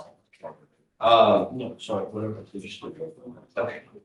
Let me check it. Take, no rush. Thanks. That's interesting.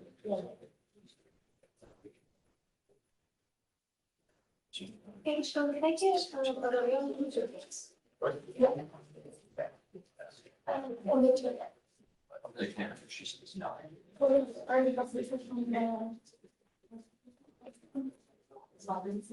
You see her? Echevarria?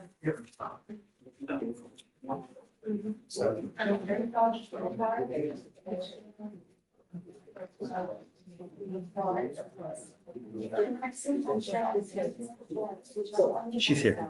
Yes, she's in. Are you ready? You ready? Yeah.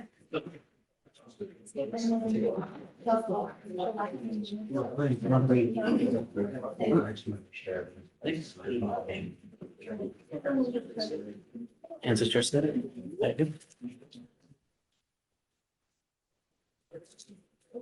So, guys, please keep it down. If you need to talk, go outside. We have someone that's going to testify here on Zoom. No talking.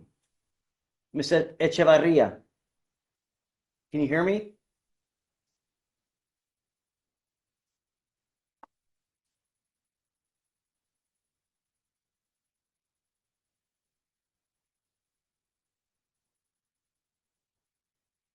Miss Echevarria.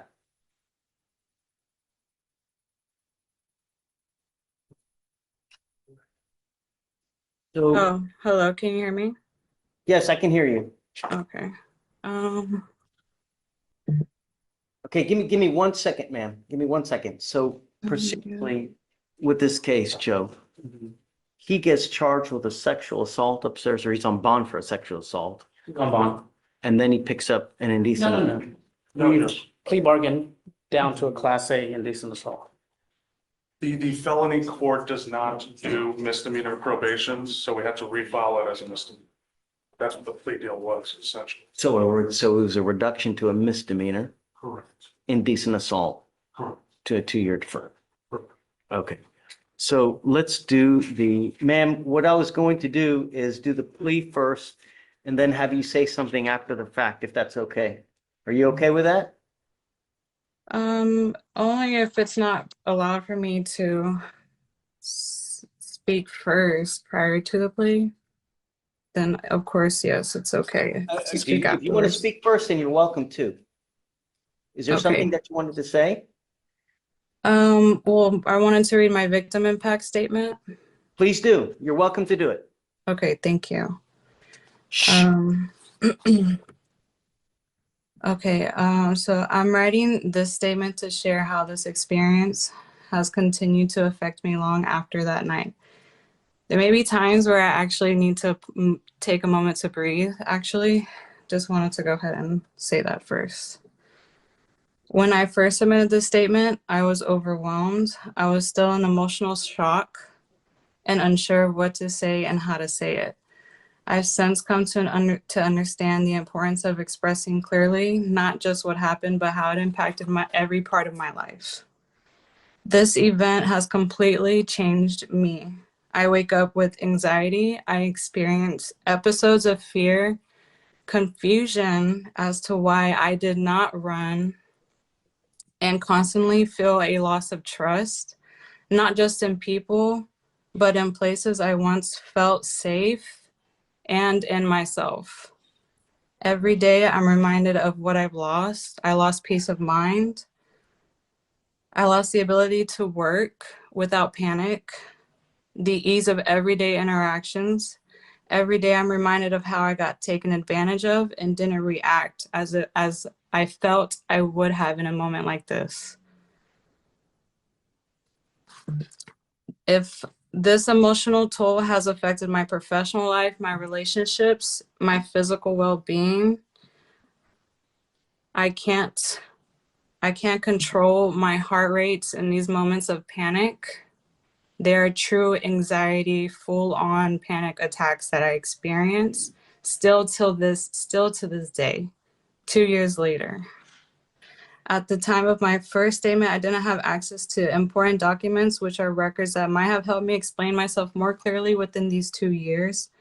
Since then, I've started the process of requesting my full case file from multiple agencies, medical records, and forensic testing.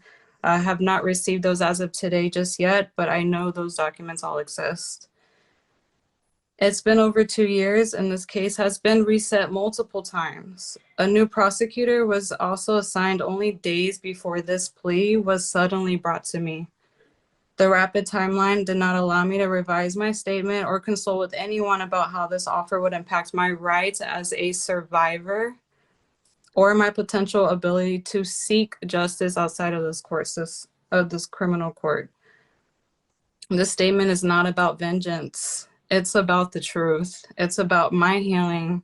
It's about ensuring my voice is heard in a process that often feels designed to just move forward without it. Every day since this assault, I've struggled with anxiety, flashbacks, and trust issues that have reshaped how I live my daily life. I still cry regularly from this incident. I still shut down. I still replay everything from the pressure, the coercion, the force, the aftermath of where I try to survive it all without falling apart. And yet I still feel like I have to justify why it broke me. This wasn't just a violation of my body. It shattered my trust, my sleep, my ability to feel safe in my own skin. I've spent nights replaying what happened, and the fear and the disgust and the betrayal. What was taken from me was not just physical, it was psychological and it was spiritual. I'm a hairstylist, and my career is built on one-on-one trust with my clients.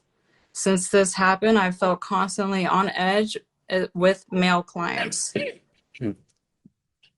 I find myself backing away from simple interactions. I've lost my income. I've lost my confidence and my own safety in my own body. The job I once had, I lost due to being completely disconnected from my mind and my body. I now know that this man was on deferred adjudication and had a breathalyzer in that car. And yet that night he took his mother's car and drank heavily and violated me when I was in and out of consciousness. The defendant slapped my face during intercourse and violated me. His third time assaulting me that same exact night without consent. I remember him begging me again and again, and I kept saying no.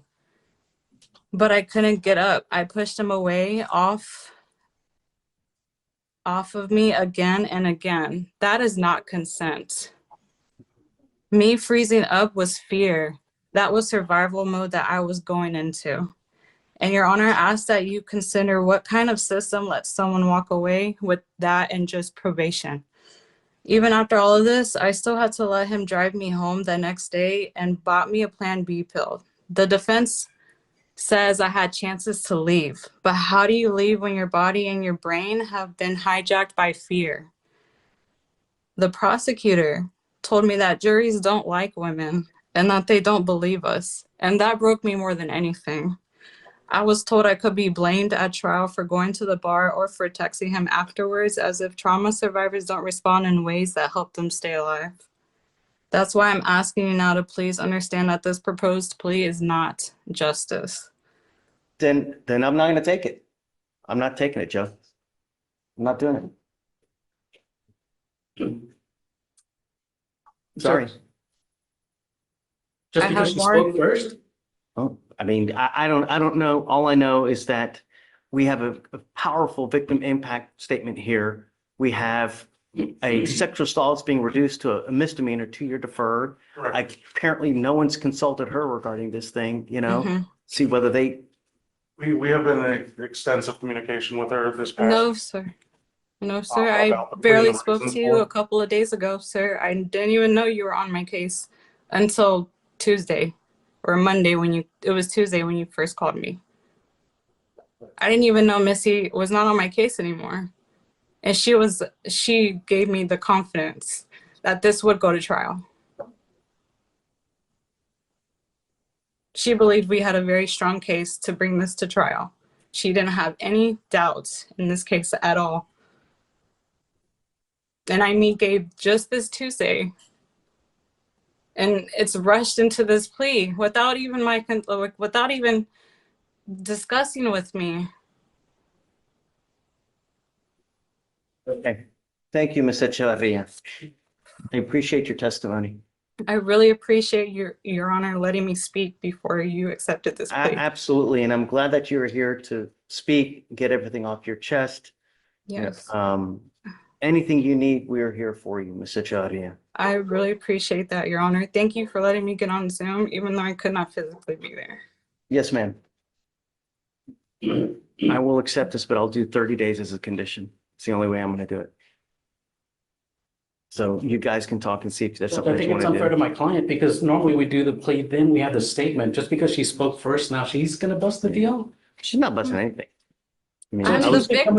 I am the victim. How do you even Please. speak about? Sorry. please, Yes, it's Your okay. Honor. He's been coming to every court date. We've been set for trial 7 times. We're actually set for trial this morning. In the district court, I'm sorry, in the district court. in felony district court. I get it. She feels like, one of the things that we need to take into account, is I'm not going to do it without 30 days as a condition. I'm sorry, Joe. So you guys can talk and then, or we can set it for trial. It's your decision, Mr. You do home confinement? Home confinement? No. That's a gift. No. Can we stand up? Please. Okay. Okay, ma'am.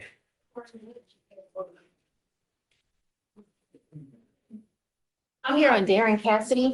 Okay. So this one, we was here about a week ago. The state was willing to offer time served. Is he in jail? He is.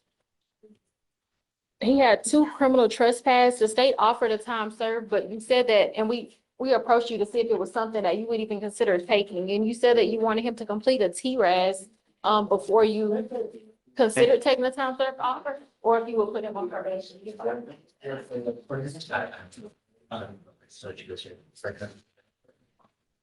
Are you Judge Walker, please, any? Yes. Okay, really good. Paper for surcharge folder. Great, the mental health caseload. That's great, no?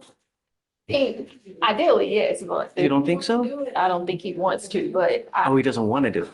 Well, then, I mean, you can't lead a horse. You can, Yes.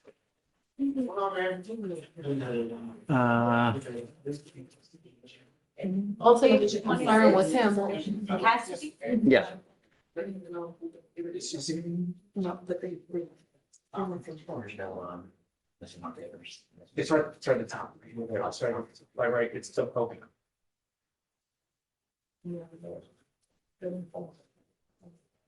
With this being on the mental health caseload, the cases get dismissed.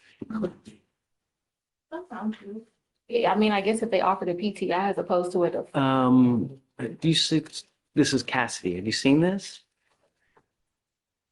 Do you mind taking a look at this, please? I'm looking at it now. I've got it. So we did a TRAS that recommended the mental health caseload.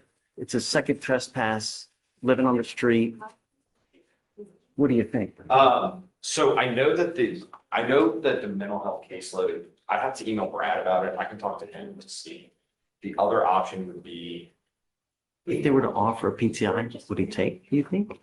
I could see if that's something he would be open to. I did explain to him that ultimately the concern was him coming back if substance abuse or mental health was the underlying issue as to why he keep coming back. He wasn't completely opposed. Obviously, he would prefer to take the time served and be done, but he knows that probation might be an option as well. So I have to email Brad because I don't want to say the wrong thing here, but with the mental health PTI aspect, I think there has to be signed contract. And he would be taken, if he's in custody, he must take it directly to the Harris County. If it's the 90-day program, then they just No, have no, to no, get it. no, not Oh, even. okay. So what it was, they basically take him to the Ed Emmett Mhm. facility. He gets interviewed, and then I think they let him go. And he does one follow-up after that. And then if he does the follow-up, then the cases get dismissed. Oh. But that's the problem is he going to do the follow-up, right? I don't know. So if you ask him if he's amenable, let's talk to Brad, see if we can get the offer. If not, then, I mean, if he wants to do time served, I'm happy to do it. But I was hoping that maybe with the offer, you could try to see what's going on, get a little help, and he knows this place is there to help him if he needs it. Okay. Because, and then see if he's amenable to it, then let's, So I can talk about the resources that they're trying to offer and see where he is. and Yeah. I'll come back. Thank you. Thanks. Okay, Mr. Ely. Hi, Your Honor. I have Mr. Portillo Sanchez. He Okay. can do it ERAS, and if you want to take a look at it.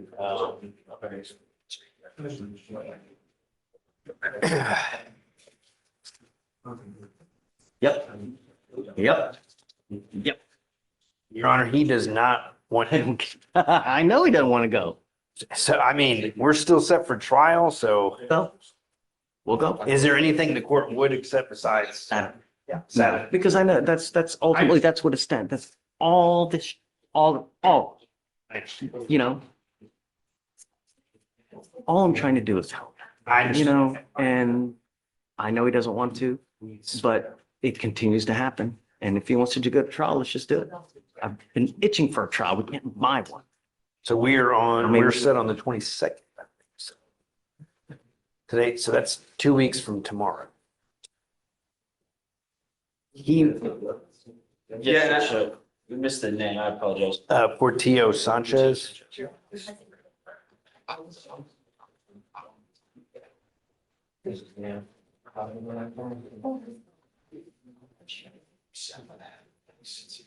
I know he was asking for 180 days if the court would.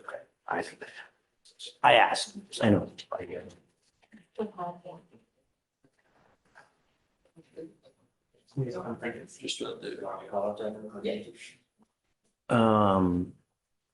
So just that's what I think is the appropriate action that we should take. Just let him know. I'll let him know. And if not, then we'll just go. And so if he did, you know, just so I can tell, if he did accept the SATF, would it be straight probation, deferred probation, and he has 2 pending cases? Yeah, but I mean, maybe to sell it to him, maybe I could offer, you know, I don't know if the court would do deferred on one. I mean, how we get there, I don't care. Right. The fact that we get there is the point. If you want to do a deferred and if that's the selling point, great. I'm happy to do it. Would the court take a plea on one and dismiss the other one? Sure. Okay. Yeah. All right. On the failure to ID though. Right, and before we do that, I need to reach out to felonies and see if the 2 felonies. Oh, see, that's the kicker as well. So like, even if he agrees to it, and you know what, that may be better, that may help the cases upstairs too, Blaze. You know, that may actually help the cases upstairs if they recognize that he's getting treatment now. I mean, You may also. Right. I need to talk to his felony attorney. I mean, I think I could sell it to him if they would dismiss some felonies, which I mean, I get it. But it's a great selling point that he's going to get treatment, you know, and let him know. So here's the good news. Felony attorney on this was McKenzie, who is prior on this case. So it's kind of that circle. Nice, full circle. We will reach out to her. Okay. Today. Okay. And kind of get where felons at. She knows about the case pretty well because. Right. Obviously, just let her know, but now we have a good point of how to get somewhere so that this stops happening. He is a legal permanent resident, so I mean, it complicates things too. So I'm sure he would love to get some. I don't think that it's not like he's undocumented to where there's a risk, is there? Well, I mean, anything with a firearm, this is a crime of moral turpitude. He has. I understand. I mean, I'm just trying to do what I can do. His assault, resisting arrest, DWI, I all those understand. are more. I understand. So, I don't know. So let's do this. I guess maybe later this week. Right. Reach out to the felony lawyer. Right. They're going to reach out to McKenzie, see if we can get all on board. But I'm telling you, maybe SATA will help sell the whole thing everywhere to make a global. Right. Maybe if we could do a global thing that I think. And if you let him know that as well. I will. Okay, thank you. Hi, Bless. I'm ready when you. Sorry, Ray. I'll fit you. Ramirez, Cecilia Ramirez, Judge. Okay.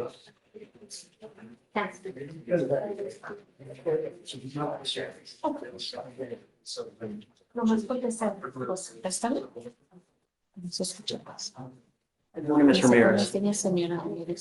Buenos días. Good morning. Ma'am, you're charged with driving while intoxicated. You're facing up to 6 months in jail and or a $2,000 fine. You have worked out an agreement where they're offering you 3 days in jail with credit for the 2 days that you've done. You need to understand that this DWI will go on your record. It will be there for the rest of your life. If you ever get pulled over from now on and you have even the faintest smell of alcohol, officers see this prior DWI, it's probably not going to go well for you. And what we're doing today, from now on, you're facing a minimum of 30 days in jail. Do you understand? Yes. You're giving up the right to a trial, right to compel witnesses to testify on your behalf, confront and cross-examine your accusers.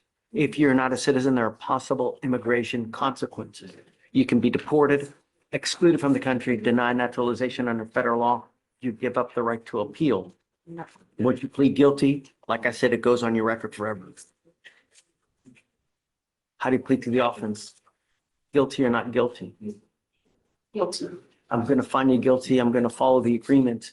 There is also a $3,000 surcharge. I'm going to waive that for you now because people make mistakes. If you continue to make mistakes with you endanger other people's lives, if the sentences get longer and the next time it's a $6,000 surcharge. So get a clue. Take an Uber. Good luck to you, man. Your Honor. Yeah. Right. Thanks for being patient. Yeah, thanks for being patient. I know you're waiting long, so. What's up? Montanez, Mr. Montanez, this is the one with the prescription drugs. We've been waiting to get an answer for pretrial. I didn't see an answer on my email I chain. did. They answered. Hold on. Then I sent it to you, didn't I? No. So much just. So. Let me see. I sent it to. What's the place called again, Felicia? AberHealth, right? Abraham, yes, Judge.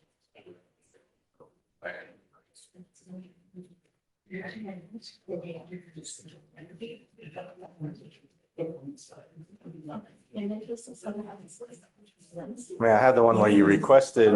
Hello, am I still supposed to be on this? You're free to go, ma'am. If you're free to go, if you want to stay, you can stay and watch. Otherwise, you're free to go. Okay, what will I be watching? And nothing. I don't. They went out to go talk. I have no idea what's going on with the case as of this moment, whether they're going to accept it or not. Okay, so this is still involved in my case? Yes, it's still going on. Okay. Not what alrighty we're then. talking about now, no. But we're talking about something different. Okay, so then they will be coming back shortly? I don't know when they're. I don't know what's going on with it as of this moment. Is that the judge? Okay, here we go. I'll send it to you now. Okay. What's your email address? Ray@RayVasquezLaw.com. I don't know. I thought he did not. Okay, right now. I just sent it to you. Take a look and then tell me what you think. John D. Yes. Hey. Judge, we just want to approach on Ms. Crawford. The state just officially approved it for the PTI, but we just need time to get all the contract and all that good stuff. We'll set you for a couple weeks. Thank you, Judge. Judge, could you please send a bond in your appeal? Sadiq.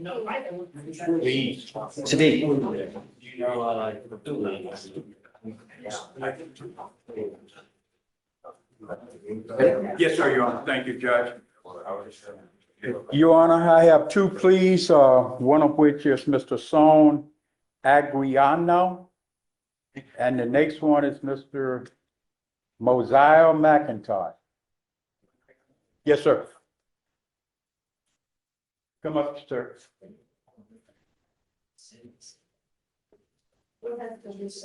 Not that bag. Put that bag behind Judge, just for the court's record, Mr. McIntosh did go to the drug test today and it was negative. Oh, great. Great. Good morning, Mr. McIntosh. Good morning, Judge. How are you? Yes, sir.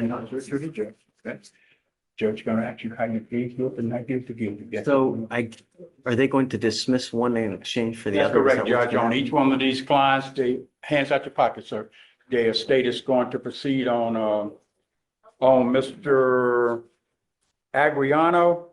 The state is going to proceed on the 2526700 case. The other one's going to be dismissed. Yes, sir. Both of you guys are charged with multiple cases. Both of you guys have worked out agreements where they're going to dismiss one in exchange for the other. You both need to understand, and Mr. McIntosh, you need to understand that you're pleading guilty to a theft. This theft will go on your record. It's going to be there for the rest of your life. So no deferreds, they didn't offer deferred anything? Yes, I sat with him inside the office, Your Honor, and I went over the whole ordeal about what effect a theft conviction would have on him. I told him it's a crime of moral turpitude. It will hinder him for the rest of his life. You know, in life, when you take a half-ass approach to something, you get a half-ass result. When you plead guilty to something and when it goes on your record, it's never, you're stuck with it forever. Do you know that I have people that call me now that say, hey, can you get this theft off my record? I can't get an apartment. You literally, people will deny you an apartment because you have a theft on your record. You know that? If you want to get a loan for a car, if you want to buy a new car, you came into a lot of money. Nope. It bars you from so many things. You're old enough to know actions have consequences. If you want to do this, then I'm more than happy to take it. But once you take it, that's it. I'm sure that they would offer you a short probation, do an anti-theft class, and you don't end up with a conviction on your record. But once you plead guilty, that's it. And theft cases, you're branded a thief for the rest of your life. How long was would the probation be? I told you 12 months, sir. And I tell you what, I'll make it sweeter. I'll take you off in half the time.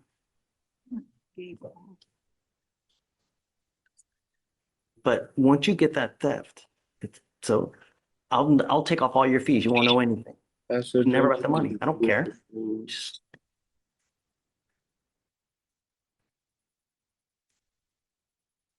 you tell me. You don't have to make a decision now. I'll let you talk to Mr. D.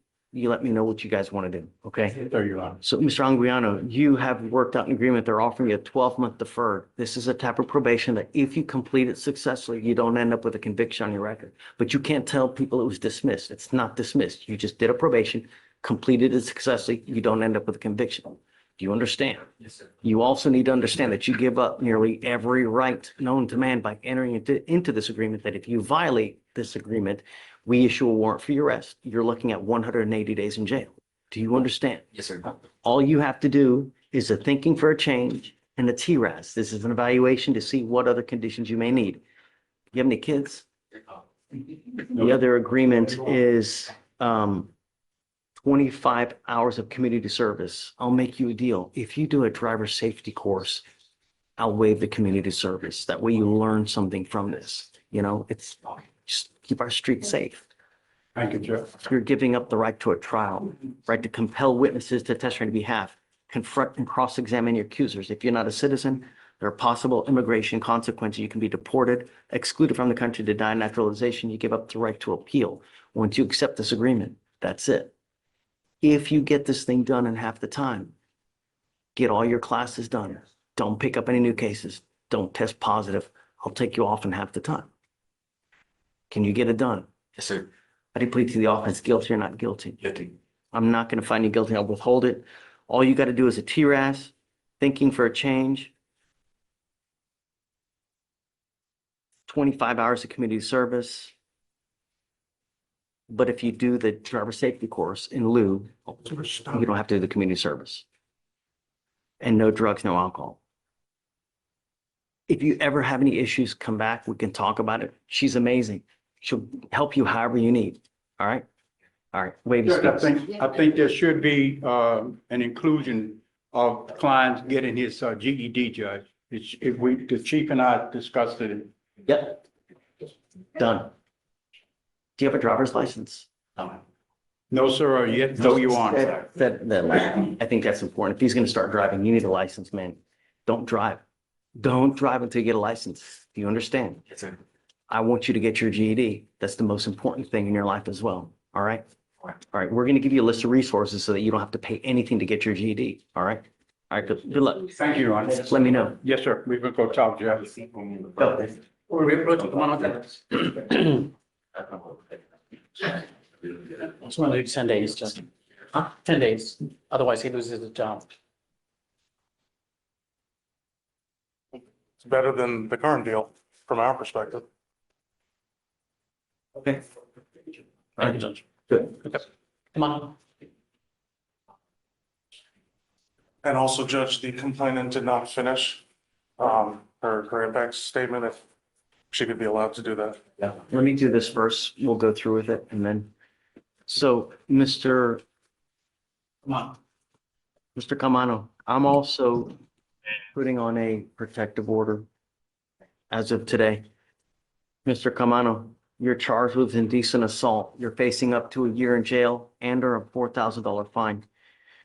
The agreement that you have worked out is a 2-year deferred with thinking for a change, sexual boundaries course, 50 hours of community service, no contact with Ms. Echevarria, and 10 days as a condition in jail. Do you understand? Yes, Your Honor. Is this what you want to do? Yes, Your Honor. You are giving up the right to have a jury decide whether you're guilty or not. You're giving up the right to cross-examine any accusers, confront any witnesses. You give up the right to appeal. Once you accept this agreement, you can never get out of this.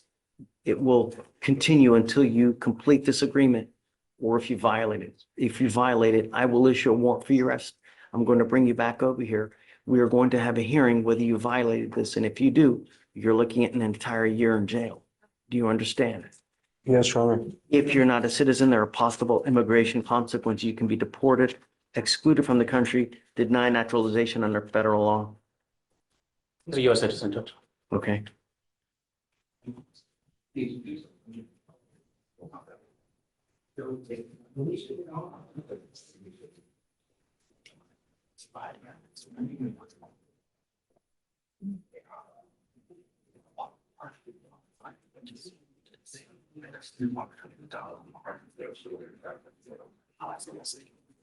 How do you plead to the offense? Guilty or not guilty? Guilty. I'm not going to find you guilty. I'm going to withhold that for 2 years. You will be required to do the thinking for a change, sexual boundaries, 50 hours, community service, no contact with the complaining witness, no weapons, no drugs, alcohol, random testing. I want him tested in a week, please. If you're using, it's not going to go well. I'm going to tell you now, I'm going to test you like crazy. If I find that you're using, you're going to get a one-way ticket. Do you understand? Yes, Your Honor. Okay. Ms. Echevarria, did you want to say something else?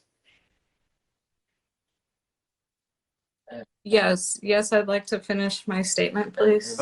Okay, you may continue, ma'am. Shh. Okay. Sorry, let me get back. Okay. I was 2 years of okay.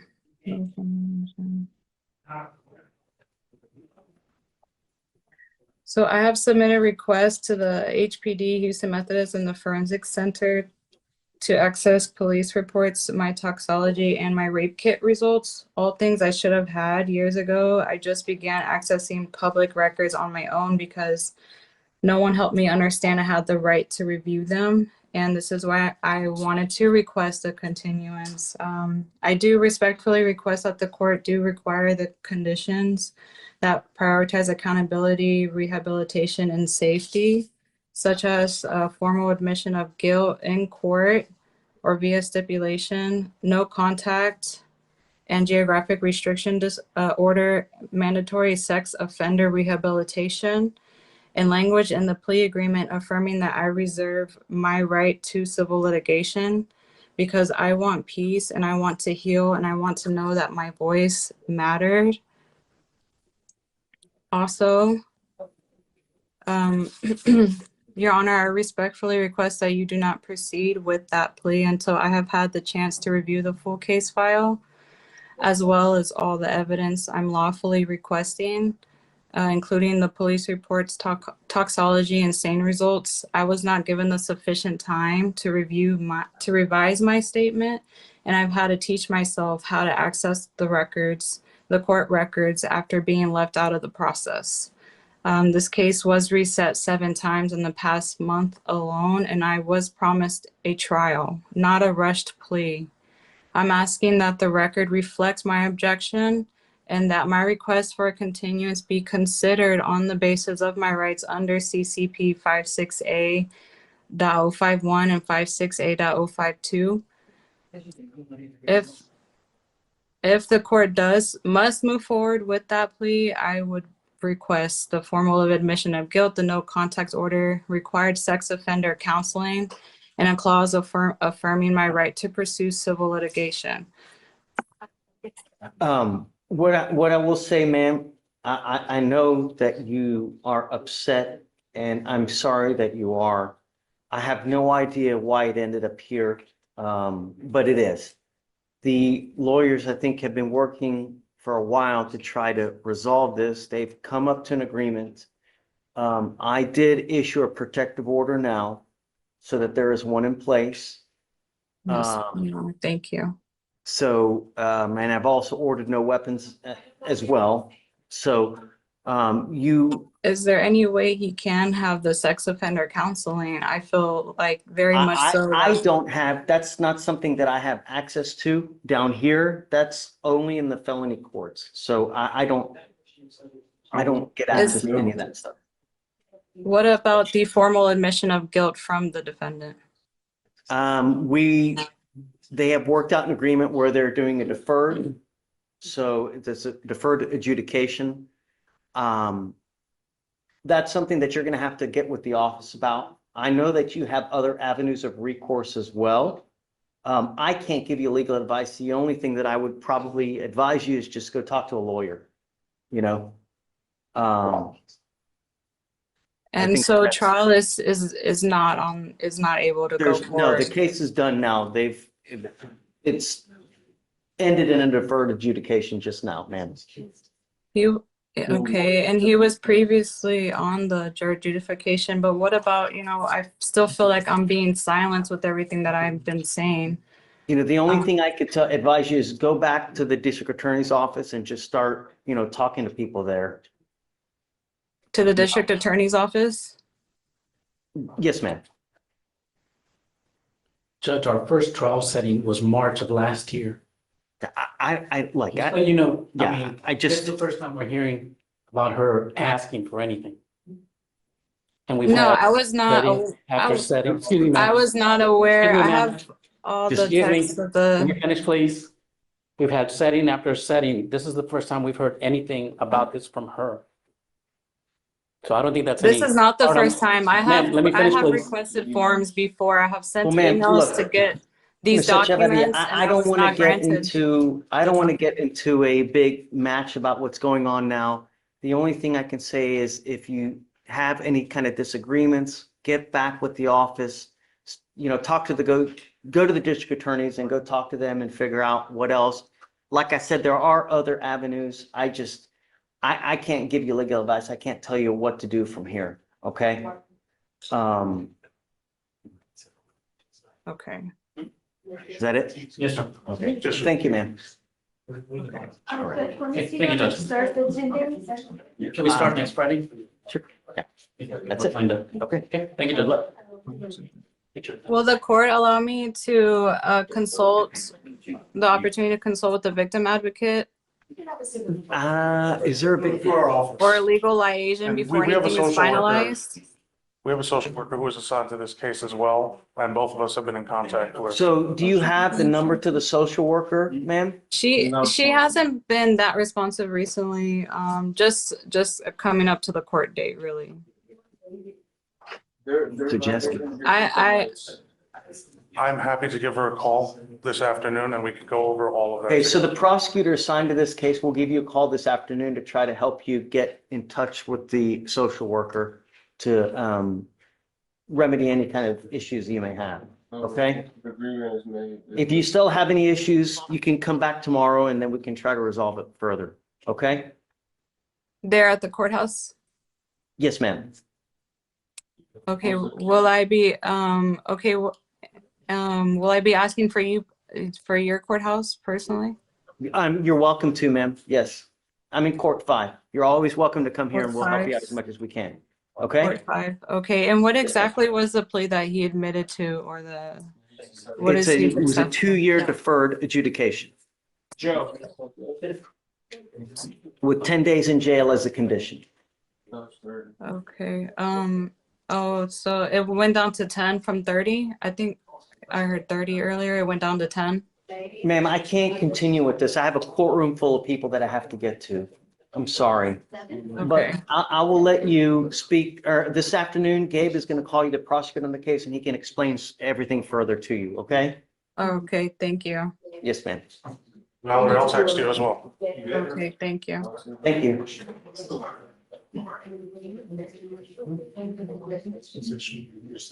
Are you waiting on dismissal still? Is that what you're waiting?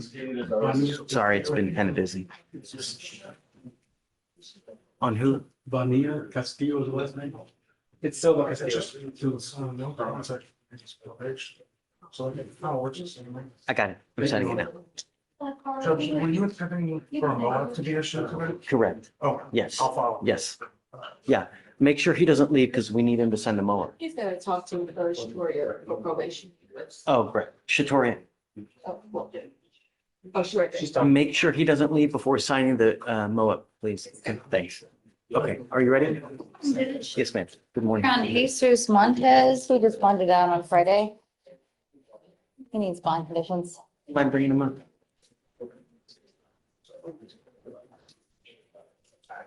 Do you have a phone number? Is it? 2547487.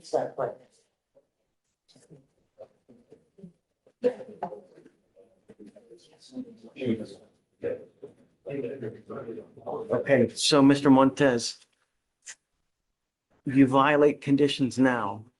I can have a hearing to hold you at no bond. Zero bond. Do you understand? When I mean no contact, I mean no contact whatsoever. Phone calls, social media, text messages.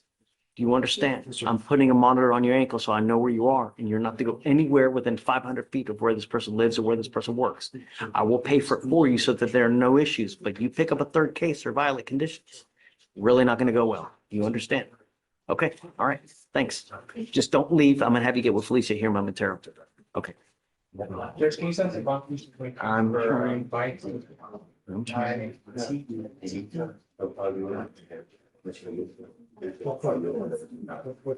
Okay, Ray. I saw the email, Judge.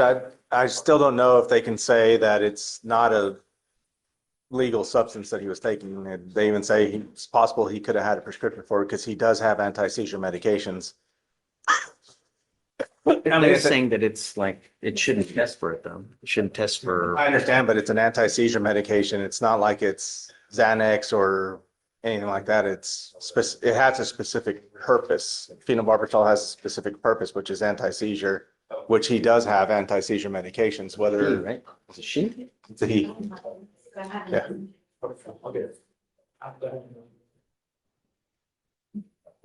Council for recess. Oh, Montanez. Danielle Montes. Where are we with this case? I think we're pretty much done with discovery. I don't remember if I have an offer on it or not. I need to talk to him. He's been talking about moving to Puerto Rico, but I need to see what he wants to do as far as resolving this case. Test positive. It's not going to go well. Okay. Let him know. Yes, sir. All right. So just leave it on the date that we had originally? Yeah, we'll continue supervision. If you test positive again, let him know it's not going to go well. Yes, Your Honor. Okay. Thank you.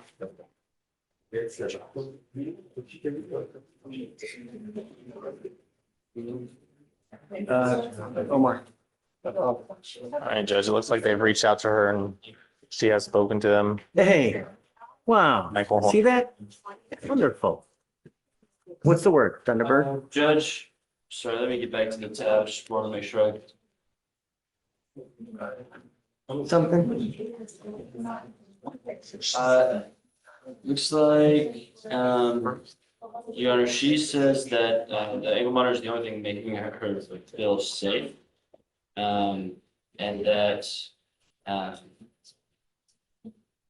the complaining witness, stated that the defendant's mother contacted her to attempt to get her to help get the defendant's ankle monitor off. The defendant's mom was Whoa, not concerned for that's no complainant point. witness's safety or the harassment.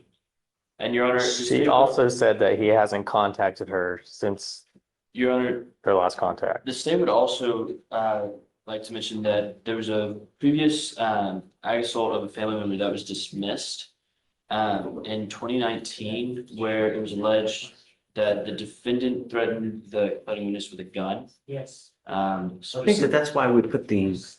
That case was we dismissed, put Judge. Yes, on initially because of that. And now we have this. This is why we put it initially on, you know? Judge, that case was dismissed. I mean, I have concerns The that. truth to those allegations, that's why it got dismissed.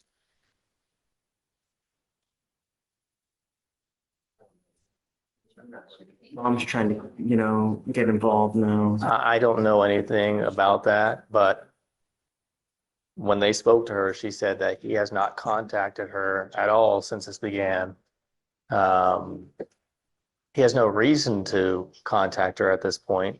Everything's done. Kids? They do, but it's organized through a third party. So there's no direct communication anymore. What's the cause number? What's the cause number again? The cause number is 255-4510.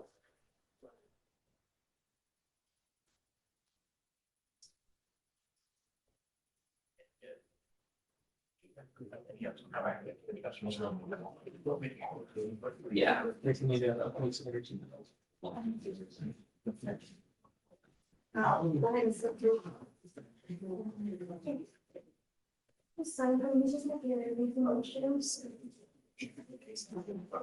So it's been less than a month. I'm not ready yet, Omar, but I'm gonna say that if after a couple months, several months, there's nothing, then I'm gonna take it off. But I have to know that it's not. And now we have mom getting involved, trying to get him to take the thing. Let him know that if he tries to get someone else involved again, it's not gonna go well. Because I admonished him before, don't have anyone else in your family try to get involved. Those are allegations that she's saying. I don't know that to be true. I don't know if there's any proof to that. But I'll find out and I'll let them know. That's why I'm not putting him in jail. Yes, yes, If there was proof, then I would be putting him in jail. yes. But just let him know if a couple months pass and he's good, there's no issues, then I'm gonna take it off. And as well, let her know as well, you know, state that I'm not gonna keep it on forever if he's behaving himself, right? Because it's just, I don't wanna ding him if he's not doing anything wrong, right? So, Hey, okay, Judge. yeah. Okay. Hey, Can I approach Judge? tell me. I have Mr. Avella here. Hey, We're here on Mr. Wiggins. I'll let him. something else happened?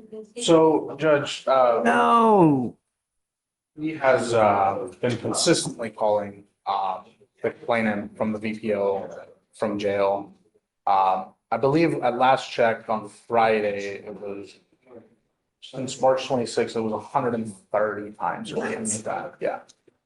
So. Back in. Well, he's in He's custody. already. He's in custody. No, ag seg. Goes in ag seg.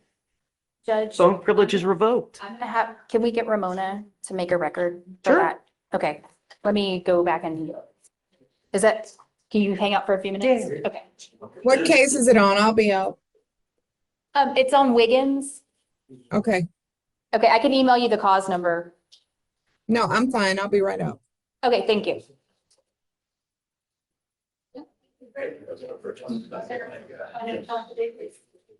Yeah, sorry, I'm a bit like.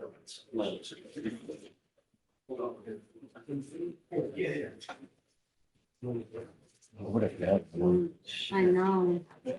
Frankly, I'm calling about that because it's a step forward to someone. Oh. Found a release. But counsel's here on the way now. Okay, right, yeah. I'll reply back to him. Is that a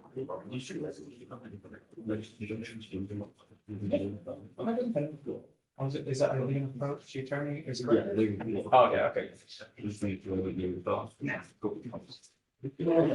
Thank you. Hey, Hunter. Cecilia Salmaron. Okay.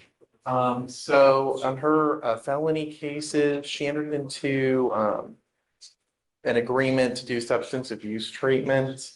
You SATF or what? Sorry? SATF? Santa Maria. Who I sent it? Oh, great. Okay, wonderful. The thing is, the thing that's holding her is this case. Yeah, what do you want to do? I don't remember what she has. Wants to go to trial.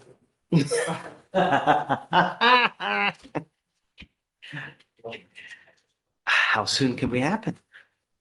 I mean, as soon as possible. I don't know. Stay? They're not gonna take her in and. Yeah, they're not gonna take her until what she's done here, so. Did you let Blaze know? I did. What does he say? He said, well, they offered a time served. Do you want to set it, Seth? Just 30 days is the quickest that we can. So Judge, well, that's kind of my other question. Would it be possible to give her a bond, PR? Even if we did a scram? If I give her a PR bond, they're gonna take her to Santa Maria. They got a hold for her to go to Santa Maria anyway. She can't get out. Okay, let me talk to her really quick.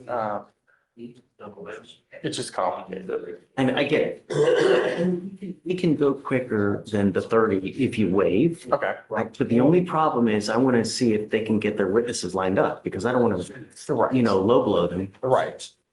So is Salmer on his last name? I don't think we'd agree to a 10-day setting. No, I'm not saying that. Oh. No. Sorry. I'm not saying. That's what I heard. No. I got nervous. Okay. First day back and I'm. He wants to set the DWI. Okay. They worked on an agreement when she's doing a HUA upstairs because there are drug issues, right? Obviously. But this case here holds it up. So what I'm saying is normally we would set up a trial, give a 30-day at minimum for you guys to get it subpoenas and witnesses ready, unless he waives notice for everything. But then, so we could do it quicker than 30 theoretically, but at the same time, you need to reach out to your witnesses to see. Right. So why don't we do it for later this week? See how quickly you can. Are you ready to go? I mean, I'm ready to go. Because here's the other. And I'll do any day you want to do, any day but Friday, obviously, you know, but, Check it out. The only issue is going to be. We'll have to waive. If it was NIMS, that would be a big issue because they're the state, but it's not a NIMS case, so. The breath test? I'm sorry. It's blood, but it was tested at Harris, at the. So you have it back. Yeah, Harris County Forensic Science, Institute of Forensic Science, so not NIMS. So we can, yeah. We do it later this week, reach out to your guys and We could then. do Thursday. I mean, honestly, if they want to look at the case, maybe eval the case. Yeah. And there's, right, at the same time eval. Right, yeah. And then. That'll go without saying. And I'll talk to her. I'll let her know the implications of waiving and everything, and then we'll determine if. And I'm because I told her that I was gonna ask for a bond too, so I will need to talk to her about that. She may, let me talk to her really quick. She may want to take a time serve right now. Well, you let me know. Okay, I'll just. It's up to you guys. You let me know. Okay. Sure. We'll get it early as possible. So that works for me. Cool, thanks. Someone crying?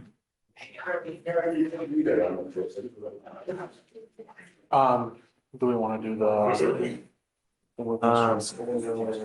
She went. I'm talking to you. Yes, quickly.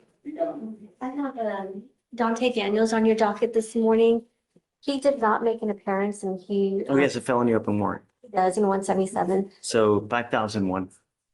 And I also filed a motion to withdraw. Okay, I'll sign it for you. Thank you, Judge. Ready? Yes, Judge. Grab Mr. Zelaya from last week. This is the kid that we were going to do a mental health release to the Harris Center. Okay, so let's do it. So is he not in the back?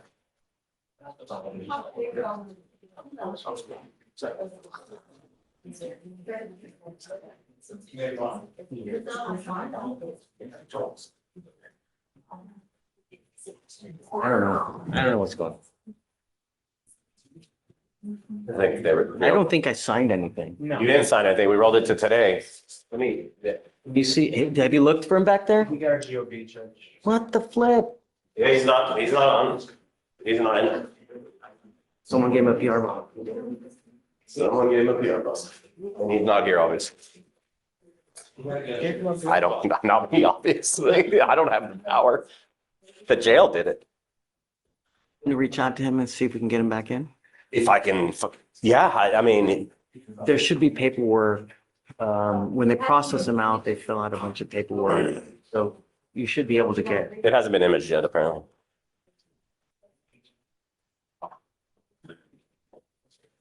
Roll it to tomorrow, maybe. See, Maybe it'll be imaged by later today. yeah. Okay, I'll look it up. I'll put him on for tomorrow, if that's okay. If I can find him.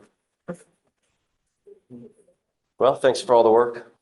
I really do appreciate it. I do. Greg, it's gonna happen. Like, we'll get him No, I back. know. If he takes off, it is I what know, it he's been is. great. He emailed me on Friday. He had everything ready to go, and so it's like. It's Murphy's Law. Yes. Yeah. All right, thank you, Judge. See you tomorrow. I read it. Morning, Judge. How are you? Calling about Doris Garcia, Judge. She's the one we were talking about on Zoom, about whether she was in ICE custody or not. Oh, right. And I got a call into the attorney, no response yet. But they made an appearance this morning at immigration court. And the boyfriend who was here Friday sent me information from that court, from the attorney, about when they have a bond hearing for immigration on the 15th, and the next immigration hearing. 15th of April? Yes. Okay, so let's set it for the next day. See if she gets a bond, she needs to be here for conditions. Yes, we'll try to get it. Yeah. Thank you, Judge. Okay, thanks. Hi, guys. Hey, Judge. Can we approach? Generally see talking to the line, I can just really go. No, let's just leave him in. Leave, not in my queue, but leave him in like pending or purgatory. All right, so I have to do this part because it makes me happy. So Friday, I made myself a crocodile headband or hat band out of scrap. So an innocent crocodile had to be, To be fair, Allegedly innocent. I bought scrap, so somebody else made boots out of it. I took what was left. But it Nice, did looks come with his good. little toes. It's good. Thank you. Yeah, apparently nobody uses the little arms. Ready when you are, Judge.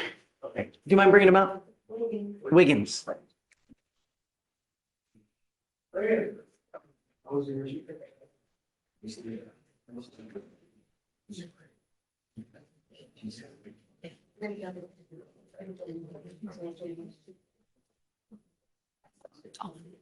Ms. Reedy, who are you here on? Chat me your info.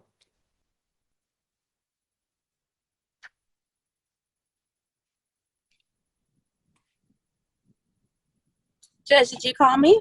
Yeah, chat me who you have. Where? Okay. She went to get a UA test, but What's the maybe last she's name? back in the court. Where? Where? It was negative judges for BDR for a missed test. Okay. Is she here now? Come up, ma'am. We'll step aside, Judge. Just for 1 second, Frank.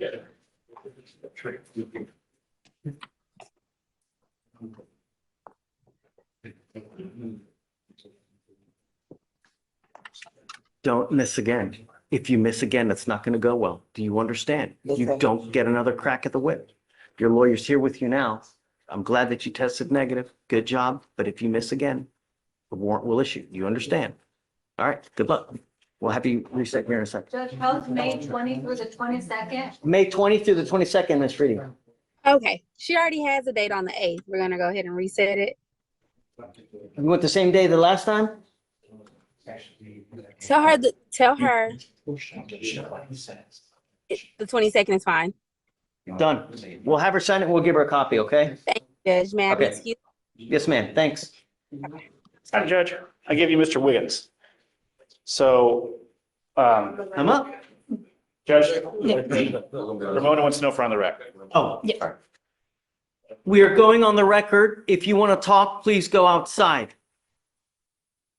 Judge, Hold on. So we're on the record. It cause number 253-4377, 2505-146. I think that's all we have here, right? Yes. Yes. Okay, so guys, for the record, please announce yourselves. State. Anna Edie, EADY for Mr. Wiggins. Nathaniel Meunier spelled Munier, also for the defense. So hold on, before you get into anything, state, you wanted to bring something to the court's attention. Yes, Judge. So we had received the call that Mr. Wiggins was in violation of the protective order that was in this VPO and that he was reaching out to the complainant witness in this case. We have checked the jail calls. Those jail calls show that since March 24th, which is of course after the October VPO, since just March 24th, we have 293 calls made to the complainant's phone number. Just yesterday, we had, I believe, 28 calls to that number as well. So in one day, you're saying he made how many calls? So yesterday, he attempted 28 calls to the complainant's phone. So Judge, I'm going to preface this conversation with, Miss Edie texted me about 10 minutes ago, so I came up on short notice on this. But my understanding is that there's no longer a protective order in effect because it's been long enough. That the protective order. There's a order for him not to have any contact with her. Are those part of his bond conditions? Yes. My client's not on bond. He is not supposed to have any contact with her whatsoever. I understand, Judge, but the way that this court and other courts in the county have structured those conditions have been bond conditions, which my client is not on a bond. He is in custody. He has not broken. I have ordered him, even though he's in custody, not to call her. I understand, Judge. Assuming that he had violated some form of a court order that is not a bond condition, I believe the appropriate remedy would be contempt, and which would be a separate criminal proceeding. At the same time, for Miss Edie talking to me today, it sounds like that the court was going to order ag-seg in the jail, so the formal The only term. way that we can revoke phone privileges on someone is ag-seg. Yes, Judge. My issue with that is it's a hammer when a scalpel is needed. So while I understand that the district attorney's office has alleged that my client is called a victim in this case, there's no protective order in place. The bond conditions are not in effect because he's not on bond, thus no crime has taken place. And third to that, Judge, if he's to move to ag-seg, he would not be able to make any phone calls, not just to the victim, but anyone, including counsel, which while we are here on a misdemeanor, he is in custody on a felony and relatively serious felonies. And not being able. Okay, I understand your plight. Yes, Judge. But there are other remedies for you to be able to communicate, letters, in person. But the only way for me to be able to ensure that the complaining witness is not called is to put him in segregation. That's the only way. Judge, the problem is nobody would be able to call, including our office as well as his felony attorneys. Letters through the jail are notoriously slow. A letter to my mother who lives in the same city takes 4 days. Add in the jail, you're taking over And a I'm week. willing to put him on the docket one time a week so you guys can have contact. Which the problem is, Judge, we would no longer be able to have any form of private contact, and that would only take care of the misdemeanor and not the felony. And not to be impolite, Judge, him having conversations with us are saying, hey, what's going on with the felony? And any jail visits that take place in ag-seg are actually recorded. They're notified by counsel going through the door that those calls are being recorded. I don't have any other option to not Well, prevent Judge, phone calls. this would violate my client's 5th, 6th, 8th, and 14th off the top of my head constitutional rights. Right, self-incrimination because every conversation is going to be monitored going in and out of the jail because they're going to be recorded via jail visits. He will no longer be able to have private visitation inside the courthouse. You can pull him out. You can have private visitation in the rooms there. It's not about me, Judge. It's about felony court. It's a serious issue, but that's the. Why are you worried about felony court? Because that's why he's in, Judge. It's also in because of ours. Our bonds are at $60,000. I understand, Judge, but the reason that this is taking as long as it is and it's been taken as serious as it is because he's in custody on a felony. And this court making him to where he cannot participate fully with counsel is. There are other means. for you guys to participate. But I've ordered you not to have contact with her. You've called her now over 300 times. I don't understand why you guys aren't filing additional charges anyways. Sorry, But Judge, I missed the last statement. I'm The sorry. only way that I can prevent him from making 300 phone calls is to put him in another wing. I was going to talk with the DA, and obviously, if my client's making these calls, and that's an if, he's dialing a single number, the jail's numbers can be easily blocked. I've done it on my cell phone numerous times when I've changed cell phones. Over the weekend, last weekend, I had 15 jail calls from one client. And as annoying as that is, it's very easy to block it on your cell phone. And I assume the victim could do the same. I have not heard anything from the state. Tell the victim what to do, Nathan. I'm not gonna say, can you please block your number so we can't call you? The least restrictive means, Judge, strict scrutiny dealing with constitutional rights. No other way to prevent him from making phone calls. I have acquiesced to you guys before, and I have admonished him before, please don't. We put you in seg last time. You were there a month. You came here begging and pleading, I'm not gonna do it, I'm not gonna do it. And now we have 300 phone calls. So I don't know what else to do, but now back in ACSEG. I'm going to sprinkle the word allegedly to the phone calls because it's the kind of thing where records would exist that have not been provided to the defense by the state. Do you have the records? Well, I mean, I have them, I just have to get I have to do the form, so I get them up with the forms, yeah. Okay, so let's set up a formal hearing because I don't want, you're right. I don't want to give you state the benefit of the doubt without him actually, or Anna actually seeing it and seeing that the phone calls were actually made. So let's set up for a formal hearing. How soon can you get him the evidence? I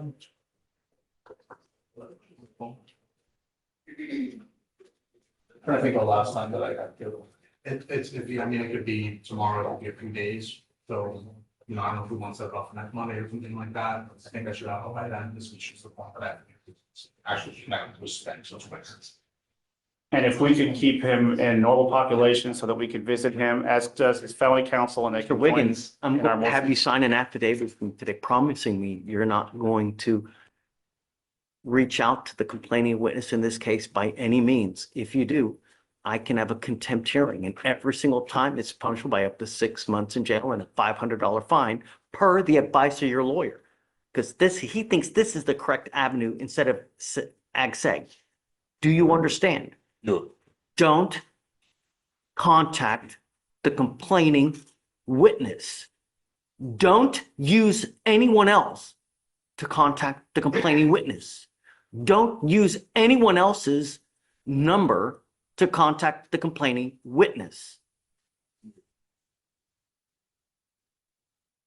I'm going to rephrase what he just said. That means calls going through third parties. So if you call mom and have mom call her, that's against the rules. If you call mom and have mom forward the call, that's against the rules. I said real.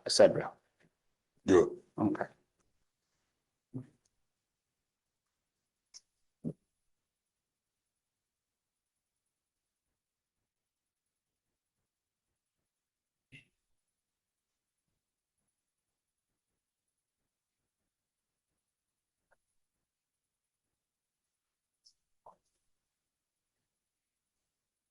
This is the affidavit that you're going to sign, promising me you're not going to contact her or the complaining witness in any of my misdemeanor cases.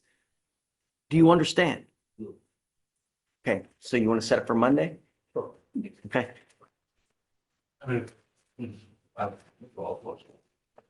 just get it as soon as you can, get it to them. Have a hearing on Monday to see whether he's actually making the phone calls that we ordered him not to. This is you swearing that you will not make these calls. And let it be clear that it truly have no least restrictive means than to deny his ability to make phone calls to the complaining witness. There really is no less restrictive means. Judge, my understanding is that the jail can prevent Mr. Wiggins' SPIN number from calling him. In the last time, he used someone else's SPIN number to make the phone calls. That was last So, Yeah. Well, we'll see this time. I don't know. Okay, all right. Just always tell the record, Mr. Wiggins, I want you to make this aware that this is the court having you swear, which is legally binding, that you will not be making any calls. And if you violate this sworn oath, then that is punishable under the law. You understand? Sure. Okay. Thank you, Judge. Thank you. Thanks, guys. See you Monday. He's gonna have you sworn, by the way. Yeah. Okay. Gentlemen. Oh, yes, off the record. Hey, Judge, good morning. Thanks, man. You never been this busy before, huh? And love hanging out with us is what it is. Okay. Gentlemen, Morning. hi. Who you here on? Judge, actually, I'm here acquiescing to Mr. Day. He asked me to come in. I came in today for his benefit.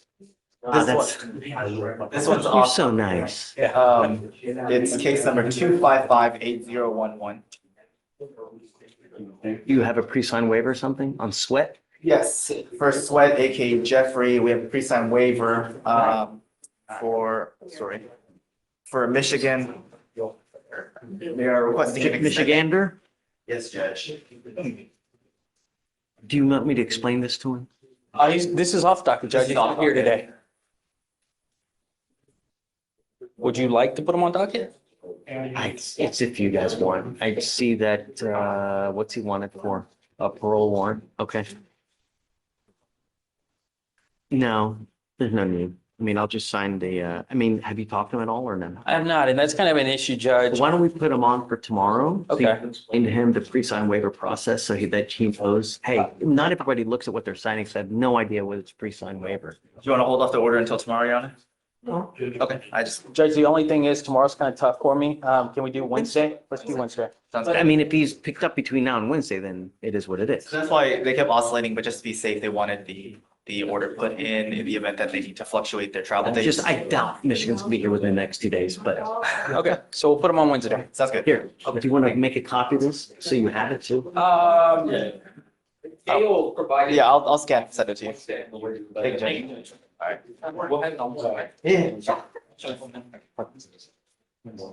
I'm here for Francisco Hernandez. Hey.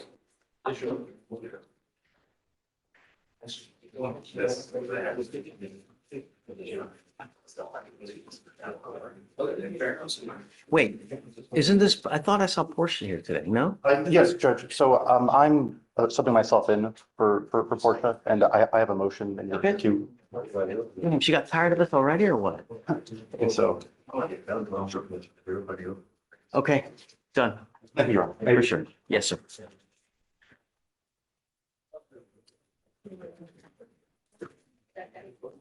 Your Honor, I believe for Mr. Frederick, he was up for arraignment today. I don't know if we have bond conditions. You asked if we would reach out to the play witness. And that was one that I did clarify. Let me see. Were you able to reach out to this person? DVD was, Your Honor, and I was able to, I just talked to DVD about it and, they advised that we would ask to keep no contact. Sorry. Your Honor. Okay, so keep it in place then, huh? That when it was asked, for no contact and, we would be, due to the multiple bond violations, that the defenders have picked up since. So are they, so keep the address, so she's still living, I thought the call was to see if she was still living there or not. Because the violations are for going to that address, but it's listed as permanent residence. Do we know if they were able to get and reach her or no? They were not able to reach her. They did not call this morning. What I had was. Yeah, I was hoping that you guys could reach I out. believe the complaining witness, yes, sir. My apologies, Your Honor. I think I may have misunderstood. Let me make that call real quick. Yeah, let's see, can you see, is she living at this house? If she is, does she want him, is she okay with him going back? If not, then she's gonna let. It seems to be, case managers in like two different like units, but they're in the same like it's one apartment complex, multiple buildings. Yeah, two so units find, within the can you same find building. out the like layout as well? Do Yes. they live And together in the that's all same, right. is it different places? Yes, sir. Thanks.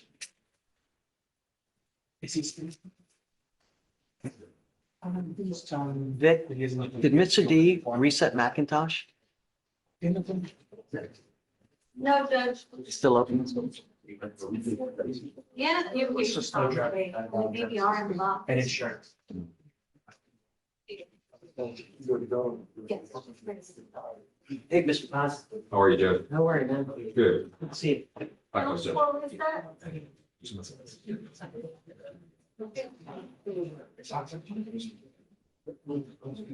Yeah.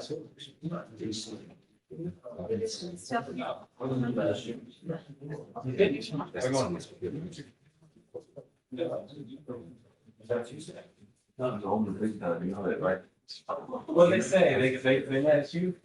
They said. No, it's me.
Is Adrian the little one?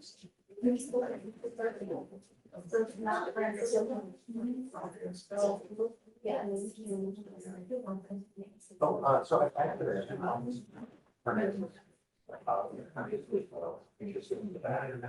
Oh, that's what I thought it was called. Oh, my fault.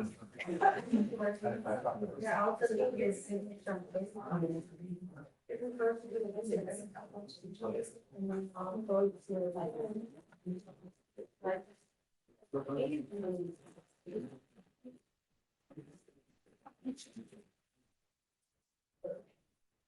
Did you get it for that, job?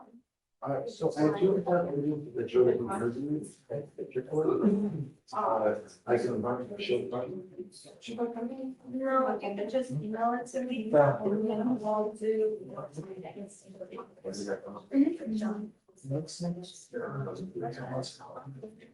All right, how is? April sale. Yes. Okay, I think I just emailed them that should look at, you can delete them. And it's just, I don't know why I keep forgetting to delete them in Fridays, so things we have been.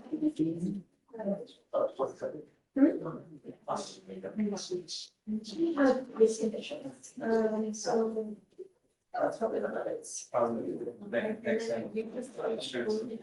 Great, you sorry about that. No, no, no, he's hired on. Now it's me and everything. Go ahead and sign, please.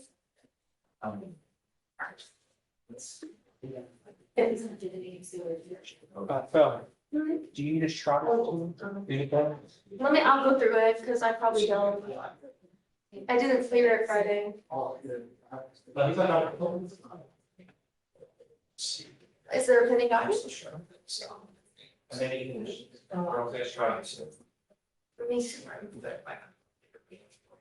Yeah.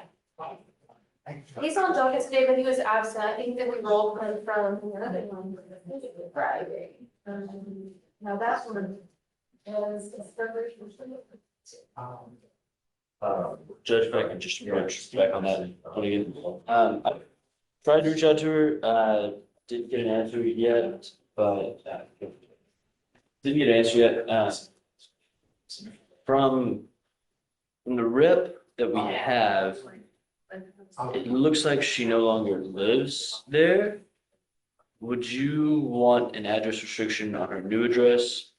Yeah, if she wants, I mean, I need to know if she wants it though. Yes, Your Honor. Yes, Your Honor. So here we have this complaining witness. Yes, Your Honor. So no, this is an assault case. Matt should put conditions on it. We have a BVR already. So, but I'd like to know, does the complaining witness want conditions? Does she want them back? I don't know. So this is a DVB case.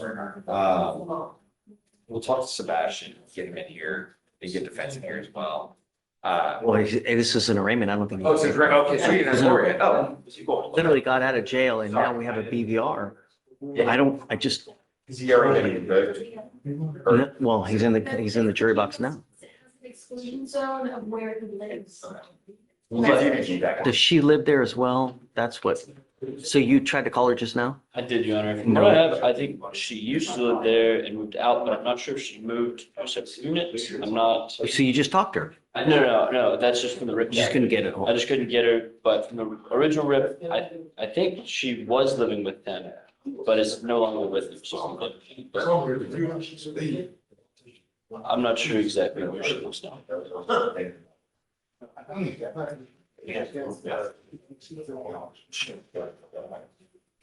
Did you appoint someone for the gentleman in the box? Frederick, Christopher. Frederick. Yeah, he did. Yes, Harold. I emailed him, he said he was on his way. Would be here in 10 minutes, but that was more than 10 minutes.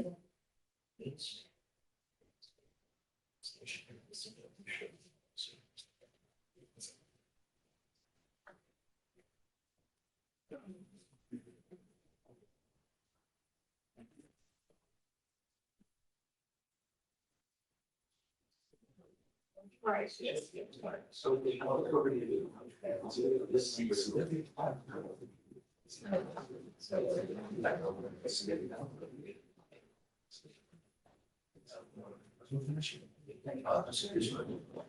Alright, thank you so much. Yeah.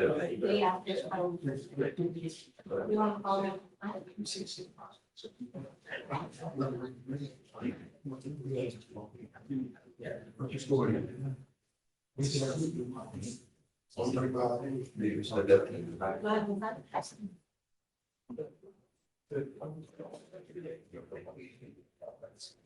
Mr. D. Yes, sir, Your Honor. Your Honor, I'm here on Mr. Terrence Robinson.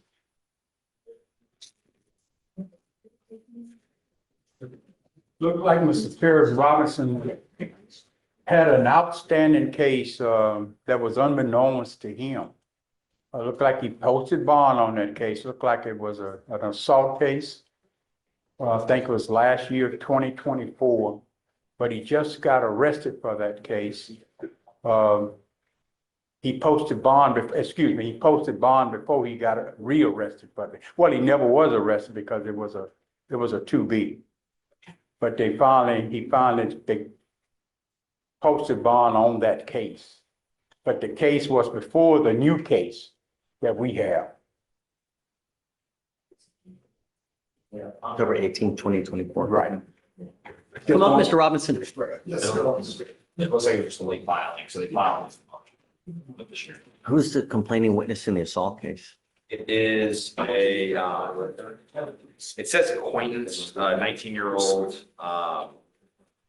Just going through now. So it looks like this case was in October of last year before this terroristic threat. So we're not going to do anything to the bond. Okay, just be careful Don't have contact with the person in the assault case. May I ask one question, Your Honor? Sure. I just moved off of my netta and wondering when I get back to the new outreach community church program and get the address, I'll make sure I give it to my lawyer because nobody's given it to me since I moved there yesterday. Okay, just all we ask is don't have contact with these people. Don't go Yes. over there, just don't talk to them and all will be well if you just, Yes, sir. that's it. And no weapons too. Oh, yes. So we're gonna create bond conditions for you. We'll have you sign it and then you're free to go. Okay. I just bought what they gave me when I got out.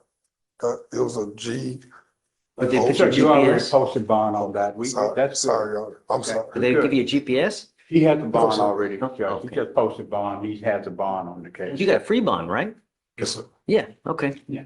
Got it. Sorry. All right, take care. Did you find PC on the new one? Or? Oh, It was, have we not done PC on it? Tomorrow. Oh, yeah, he said tomorrow. I guess let's do it, please. Officer was assigned to a case follow-up investigation for an assault bodily injury that occurred on 10/18/2024. Officers made contact with the complainant. Complainant stated the incident occurred on the corner street bakery near Main Street Square. Complainant stated that he was talking to a friend. Complainant stated that he was sitting down. He saw the defendant grab a metal water bottle and threw it against the head of the complainant. Complainant stated this caused him to lose consciousness and a laceration on his head. Complainant stated he felt pain. Complainant stated he ID'd the defendant. Complainant texted the officer an image of the injuries. Officers stated that the image showed a laceration of the complainant's head. Officers created a photo spread using the defendant's most recent mugshot. There was a photo, a six-pack lineup spread. So both just complete unknowns. So it doesn't. It appears that way, Your Honor. It does show in the office report that they were acquaintances. But I don't, sometimes they say that and it's not the case. But a mugshot was done and or mugshot lineup was done. The defendant the complainant ID'd the defendants. They met with the complainant on 3/19/2025 when they administered the double blind photo spread and he positively ID'd the defendant. Understand, all we want, Mr. Robinson, we want our streets safe. We Yes, don't sir. want people that are walking down the street and they're scared to walk down the street because they're gonna get assaulted, Yes, you sir. know? You now have 2 open cases. Don't pick up a third. Yes, sir. It's just not gonna go well. So don't have any contact with this person, no weapons and all is good, all right? Yes, sir. Yeah, my word. They're gonna create the condition, we'll have you sign it, and after that, you're free to go. Yes, sir. thank you. And Your Honor, Yes, no contact, no harms. Which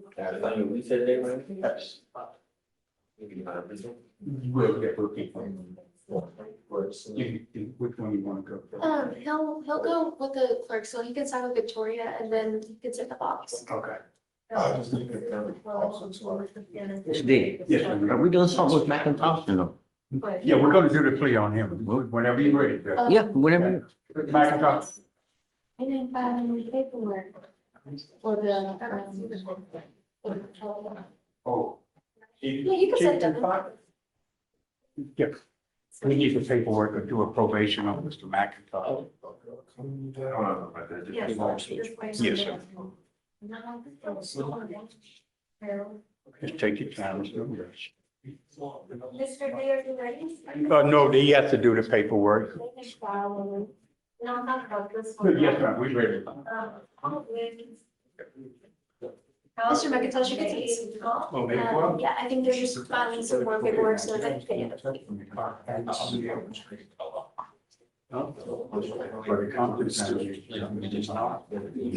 got a pause. Well.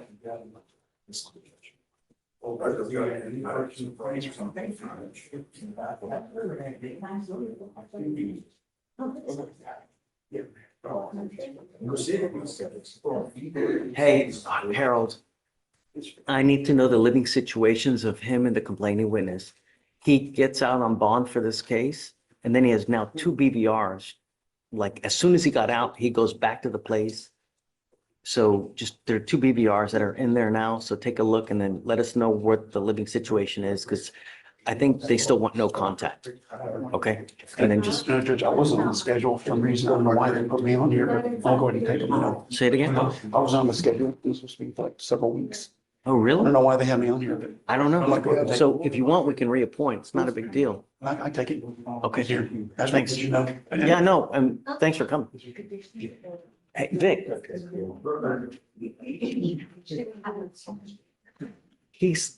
Harold's not on the list for us, for taking appointments in here. It's always something. All right, go ahead and have a seat. You're waiting on your response. Yes, sir.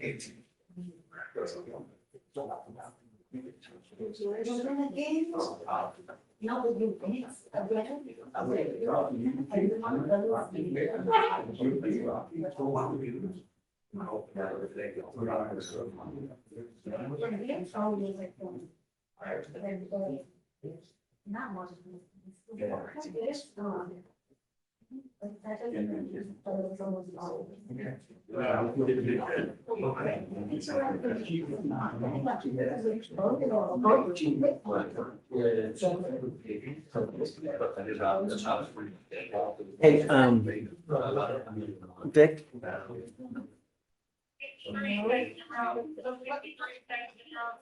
Judge, we have an arraignment. what? You're kidding. It was a clerical error. Clerical error, man. But I'm looking over here. Oh, yeah, I'm ready when you are. Page 22, Williams, come on up.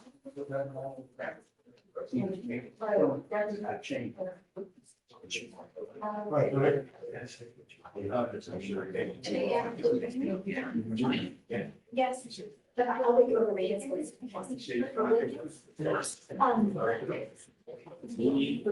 Great state of Texas. Yeah,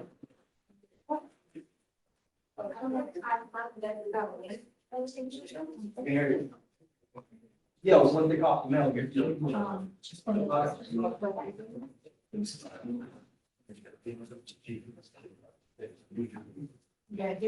You are Tavion Williams. Sir. Mr. Williams, you now stand charged with yet another case.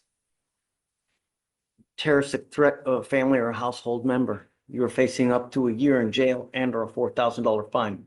We're going to do probable cause. You have the right to remain silent. Anything you say can or will be used against you. You have the right to have an attorney present. If you cannot afford one, one will be appointed to you, sir. Thank you, Judge. On March 30th, 2025, in Harris County, Texas, a law enforcement officer was dispatched to a disturbance and made contact with the defendant and the complaining witness. The complaining witness and the defendant were in a previous dating relationship for 3 to 4 years. The complaining witness stated that the defendant was upset because the complaining witness broke up with him. Complaining witness stated that the defendant had called and texted her multiple times. On one such call, the defendant stated that he would go to her location, punch her in the face, and break her phone. The complaining witness stated that she then stopped answering the defendant's calls. The defendant then showed up at her location and attempted to make contact with her multiple times and grabbed her arm from across the counter. The complaining witness stated she And did what? grabbed her arm from across the counter. The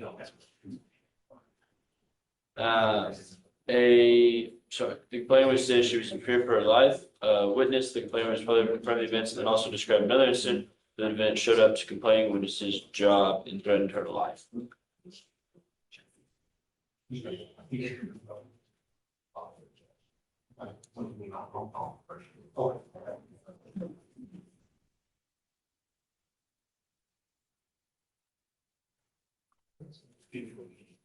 Since December of last year, Mr. Williams, unlawful carrying of a weapon, felony UUMV, evading arrest, gun case, felony gun case, and now a terroristic threat. Within a matter of 2.5 months, you have picked up 6 cases. What on earth is going on with you? We will now find out. I'm ordering you now to go take a drug test and you will return tomorrow so we can fulfill the bond conditions. If you so far as have any contact with this person, I'm going to make your bond so high you'll have teeth falling out. Do you understand? You are not to be in possession of any weapons, and I'm going to put a monitor on your ankle so I know where you are at all times. The next case you pick up, I'm going to freaking lose it. Do you understand? Yes, Your Honor.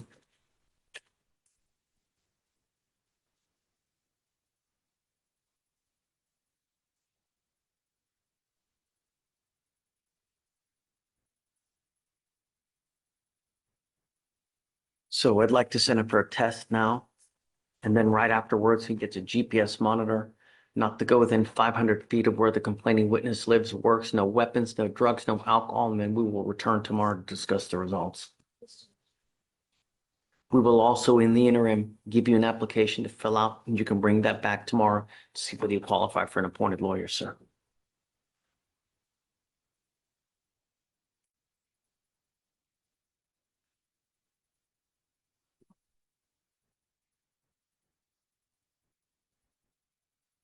That way.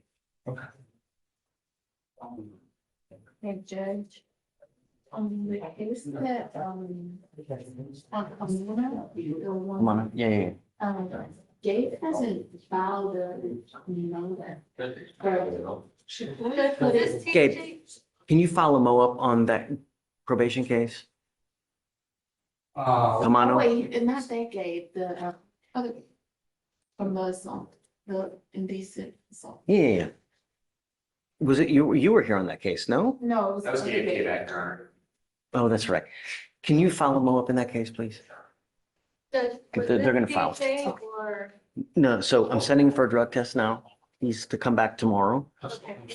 And then, Today was still. no, I'm getting the application. Well, it's late now. It's 12, near 12:30. We'll appoint tomorrow. Okay. I want him to fill it out so he can fill it out and bring it back tomorrow. Mr. D. Yes, sir, Your Honor. The chief and I need to talk to you about something, Your Honor. It's my understanding that the chief is not amenable to 12-month deferred on the one of the thefts. It's my understanding that he's willing to accept 18 months. However, he said he would. I'm okay with whatever. And Your Honor, I said I didn't tell you to. The only reason, Your Honor, there was a PTI for 2023 on this year. It was the case was the PTI, then we had the theft, a new theft. What was the original PTI on? Not on a theft, though. Interference?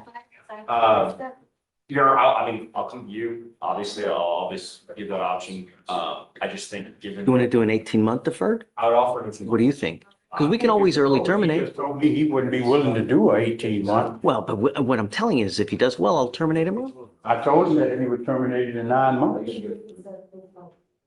Come on up.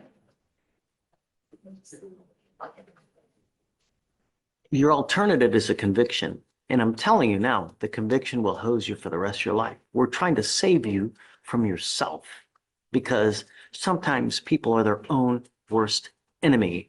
And that's you now. You're continually shooting yourself in the foot. Life is hard as it is. And when you start racking up convictions, especially theft convictions, it just gets so much worse. I promise you, it's not fun. This life is about one thing. It's about having fun, making a lot of money, getting to buy nice things, going on nice vacations. And when you get that theft conviction, no one gives you a job. No one's going to give you because they know that you're going to steal from them, given the opportunity. That's why we have convictions, to put the entire world on notice of what type of person you are. That's why you want to avoid as many convictions as you can, because once you get that notice and once the entire world knows you're that type of person, they don't give second chances. Very few times. I'll do whatever you want to do. If you want to take a conviction, you can do it. If you want to do the deferred, what we do is we reward you. If you do well, we take you off early. It could be 6 months. It depends on you. If you get it done really quick, I can take you off in 4 months. I can take you off in 6 months. It depends on how well you do it. You're the master of your own domain. I'll take. I'm just trying to save you from yourself. Is this the final? Yes, sir. procedure? Yes, sir. It's up to you. We just, they can write it up for 3 years, 4 years, 5 years. I'm the one that can early terminate you, right? And that depends on you. If you do well, you don't test positive, get your stuff done quick, we'll take you off. The idea is that you learn from this. So you don't pick up another case. At some point, you're going to get the itch to take something. Don't. It's just not worth it. You know, whatever the stupid ass thing in the store that you want, it's just don't. Work and you get it on your own. You know what I mean? So, Okay. Thank you. Whatever you want. thank you, Your Honor. Okay, all right. You do the right thing. You'll check and do. You don't get that probation. Yeah. Good. All right. Just from the others.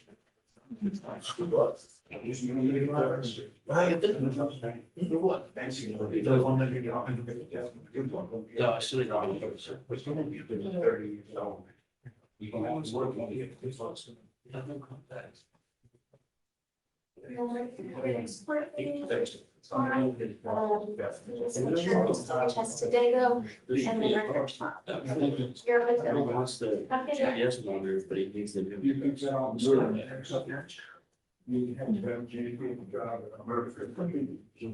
Yeah, if you want to, wait, I'm okay.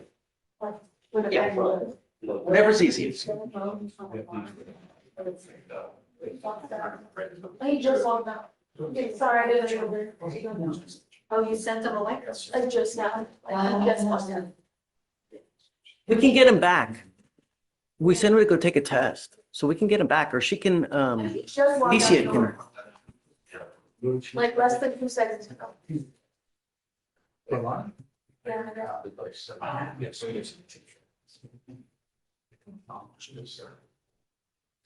Did you guys file conditions on Robinson? You did? Okay.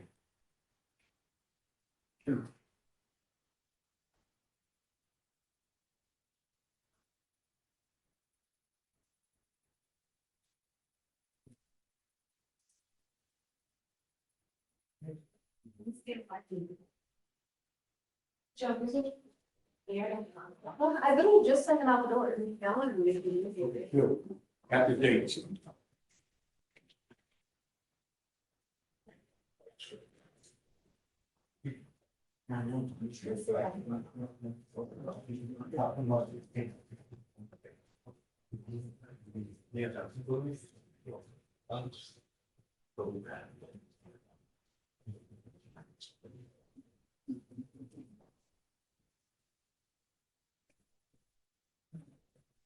Well, Judge, there's a financial affidavit in there For who?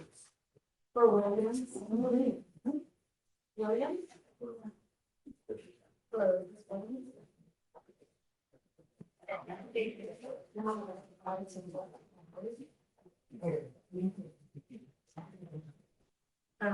It don't make no sense.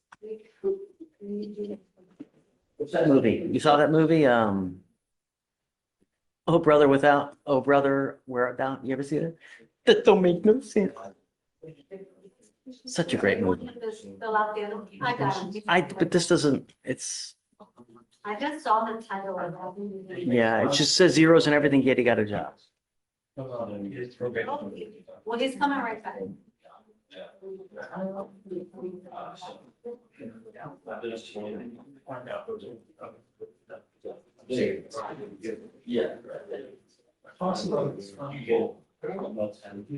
Oh, he hold that down. Oh, this is through there.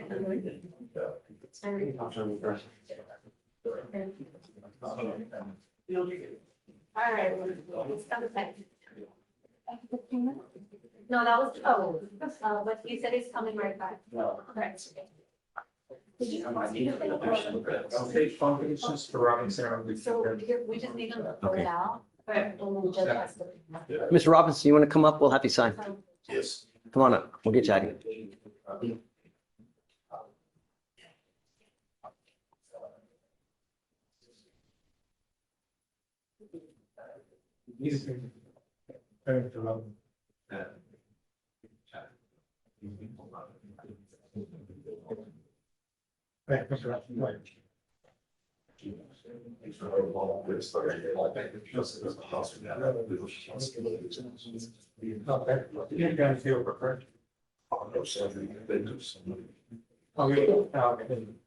I really can't stand it how sometimes they don't put the defense lawyer to the Fleischer. They don't attach the defense lawyer to the violation in the email. Why don't they do that? They should be doing that. I brought that up with Anthony a while back, because you had mentioned something about it. And I believe he let the EM supervisors know as well. Who was the client? Oh, it was, I did it like 5 minutes ago. That's okay. I can look through them, and see which ones don't have them and bring them to the supervisor's attention. Because they should be attached there. And sometimes if they don't have one, they should be like stating that they don't have a current counsel. So I'll make sure to bring that to his attention. And I don't, like, I've seen it twice, so it's not that big of a deal, you know, really. Don't make a mountain of them. I know, but I know that's frustrating. Hey, Judge, on Mr. Frederick,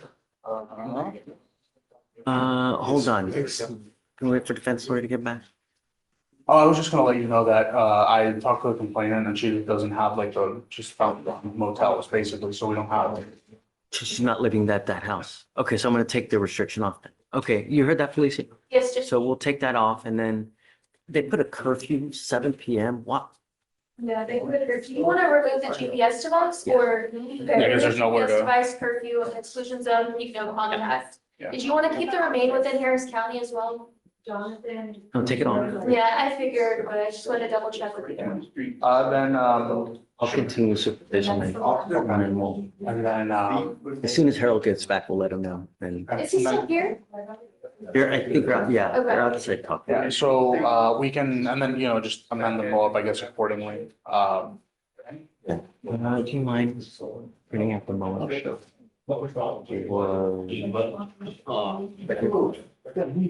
say, I didn't hear what you say. Yeah, leave it in public. Yeah, my bad. She wouldn't have communication or no? She does not want to have communication. Okay, so we'll keep them open place, just take off the residential restriction and then. So if you can also, do you mind filing no contact, no weapons so that it will outlive the mode? I can call for it. You want to go through the list? Yes, Judge.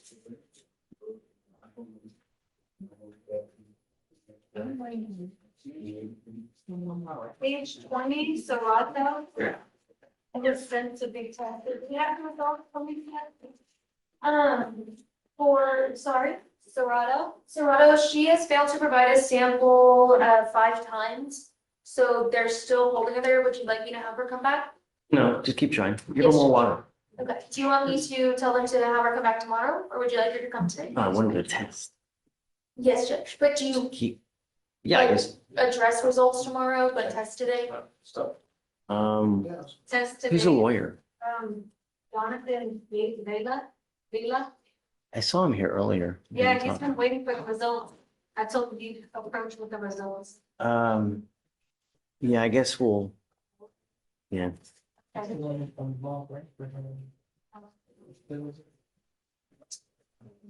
Nobody has. That's pretty much. That's it. No, we got a page, no, we got a page. You have a please? Oh. No problem. Did you file the MOA on that one? I think that's Blaze. Blaze, yeah, said he, That's the Blaze one said he with the filed it. maintenance and stuff? That was the one with the victim. My name is Bennett and I ain't in it. I don't know how to address everything, if you would, so I need all that. I want to make sure that I'm. Put any and all addresses, you know? Yeah, all right. All right, Judge, I'll see you. Chief say 5. You haven't received.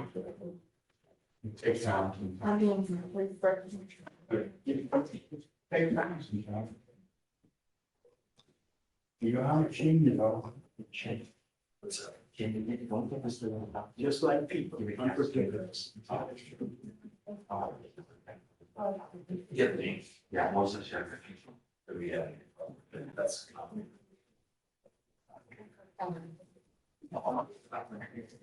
Is the email? Have I thought to this email? That's still.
Commissioner McGarvey, we have a plea coming up, Your Honor, if the court would, if the court could hold, Your Honor. Who is it? It's a Moises Herrera soft docket, Your Honor. Is this a trial case or something? No, Mr. Herrera, he has a job offer, so he wants to leave. Okay. Is it a second or a first? Leaves at first. Yes.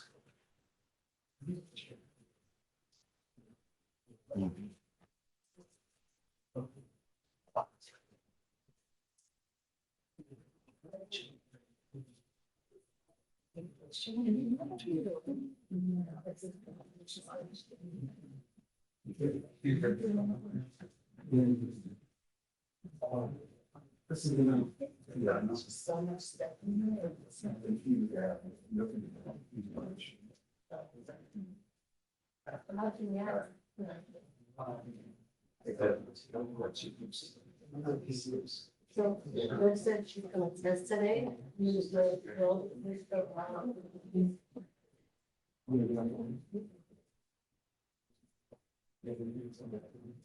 Council, I'm gonna be in contact with her through the number that I have on file, but if you call her, let her know that she doesn't need to come back to it today. She does need to test today's skills. She'll open her to court, it's just that she'll have to come back to court. Well, they might tell her there because she was fine from that. She don't need to be able to just.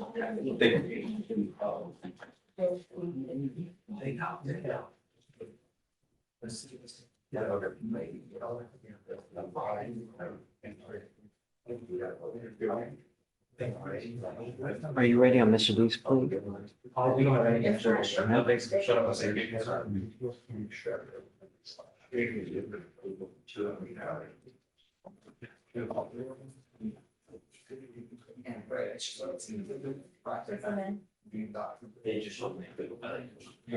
Clear. Yeah.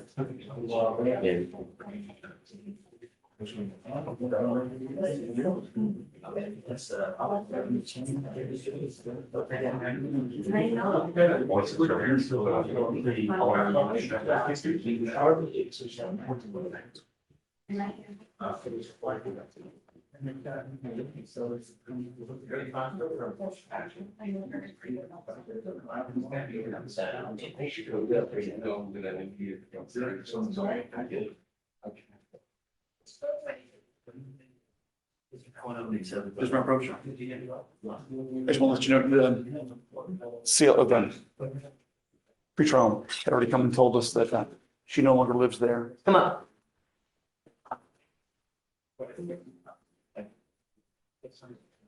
Took all your conditions off. We took off all your conditions. We took the GPS monitor off. We took the curfew off.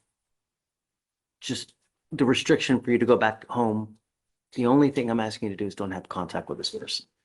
Okay, if we took everything off, go live your life, just don't have contact with this person. Don't be in possession of weapons. As long as you can have that, I'm happy. And then just live your life.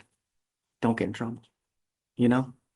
Okay, we're giving you a lawyer, just you need to stay in contact with them. Because you have a lawyer, I will waive your appearance. You don't have to waste your time coming to court, but just stay in touch with Harold and he'll tell you if and when you have to come back to court. Okay? Okay, man, have fun.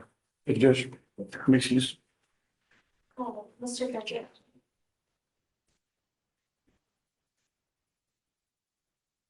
Go ahead, Sonia. Yes, ma'am, right here. Yeah. I'm gonna send it over to Judge, he should sign fairly soon, after court should go to, go working with it. No. See what he's here. Here is for next, I would probably wait like 30 minutes or so, or Judge, could you sign the conditions that I just sent over for Mr. Frederick, just so he can go right to now. 49? Yeah, right. Thank you. Okay, so you should be good. Thanks.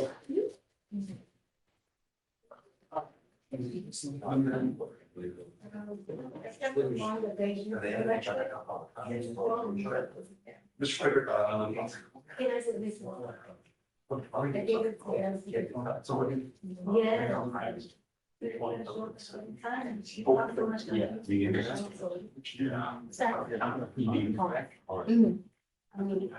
did you not get the notice earlier in the meeting? If it happens again, just reply to the email that you're not on the calendar.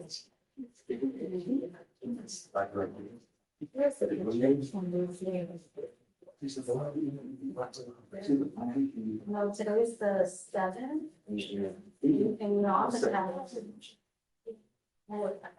Yeah, this is clear, but online it shows your.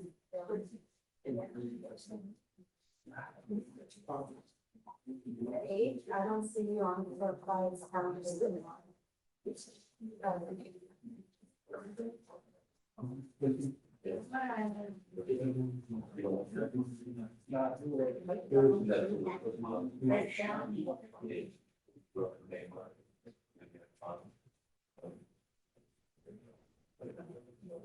Okay, Mr. Mason. Ready? Yeah. Okay, you walk your wrist. Right, there. Make the right decision. All right, Mr. McIntosh, this is a good deal. I hope you do well, you know? I will.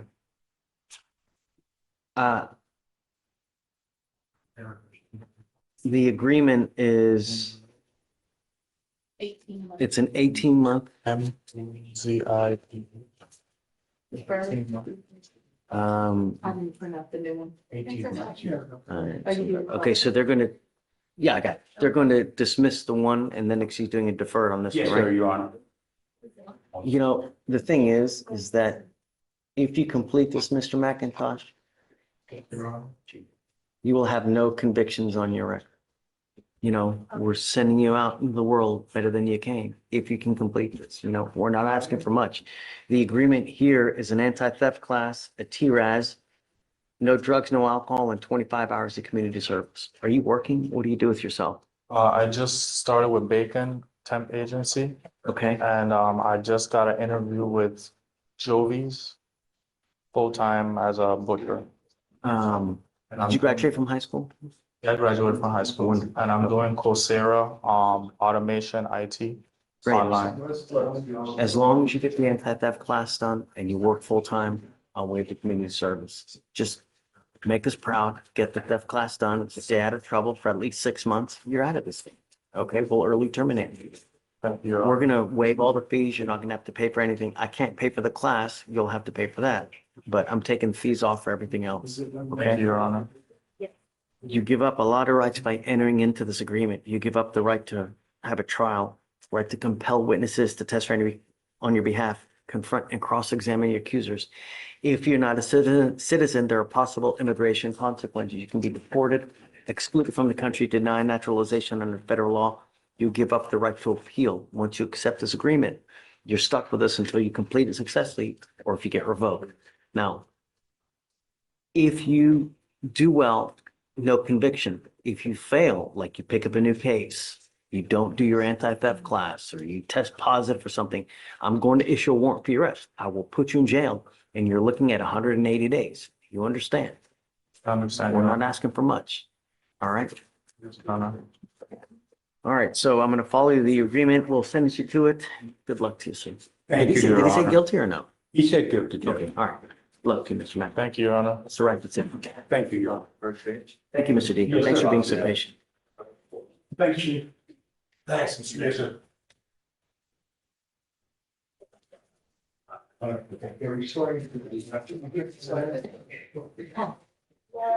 No, he said he's gonna do that. Michael Pence. Oh, man. But I like Princess Diana better. Okay, so.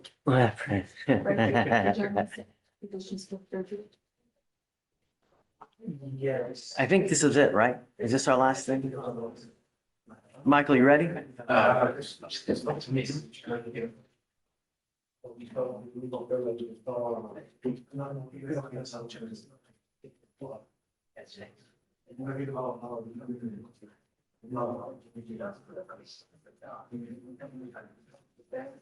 Judge, after Michael Pence is done, what's it?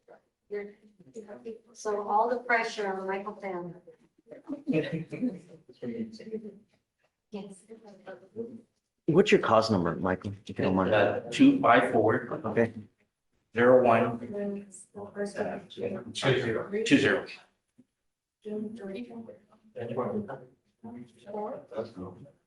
Okay, you want to bring him up and we can just get it done? Are we doing time served? Yes, Your Honor.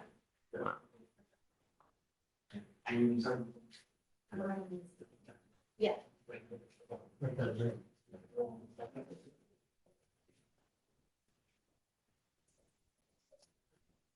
You know, Mr. Herrera. So you talked about a PTI and he doesn't want it? They denied it, Your Honor. Oh, it's denied? Yeah. Okay. Yes. So, Mr. Herrera, you're charged with driving while intoxicated. You're facing up to 6 months in jail and or a $2,000 fine. You guys have worked out an agreement where they're offering you 3 days in jail with credit for the 2 days that you've done. You need to understand that this charge will now go on your record. It's going to be there for the rest of your life. I would never, even if you have a sip of alcohol, I wouldn't get into a car. When they look your record up, if you get pulled over and an officer smells it, it's probably not going to go well for you. And what we're doing today, from now on, it's a minimum of 30 days in jail for any new cases that you pick up. No more proverbial slaps on the wrist. Do you understand? Sir. Judge, I don't know what the credit or the time was, but he has 1 day credit. I'm not sure. So whatever it is. Okay. You're giving up the right to a trial, right to compel witnesses to testify on your behalf, confront and cross-examine your accusers. If you're not a citizen, there are possible immigration consequences. You can be deported, excluded from the country, denied naturalization under federal law. You give up the right to appeal. Once you plead guilty, you can never change this. Are you sure you want to do this? Yes. How do you plead to the officer, guilty or not guilty? Yes. Are you sure? If you're not guilty, then don't plead to it, man. Oh, no, yeah. Because once you plead, you can never change this. This isn't Target where you can return it because you don't like it. Are you sure? Sir. Okay. I'm going to find you guilty, Mr. Herrera. Let me make something else abundantly clear to you. Your lawyer is asking for me to waive what would otherwise be a $3,000 surcharge that would normally apply to you. We all make mistakes. But if you continue to make mistakes where you endanger other people's lives, that's when the sentences get a lot more serious. A second DWI, like I said, it's a minimum of 30 days in jail and a $6,000 surcharge. So if you come back with another DWI, do you understand? Sir. If you want to get lit, take an Uber. $40, anywhere you want to go in this city. How much money have you spent? You know what I mean? Good luck. All right, thanks. And that's a wrap. Done. Did I sign anything else?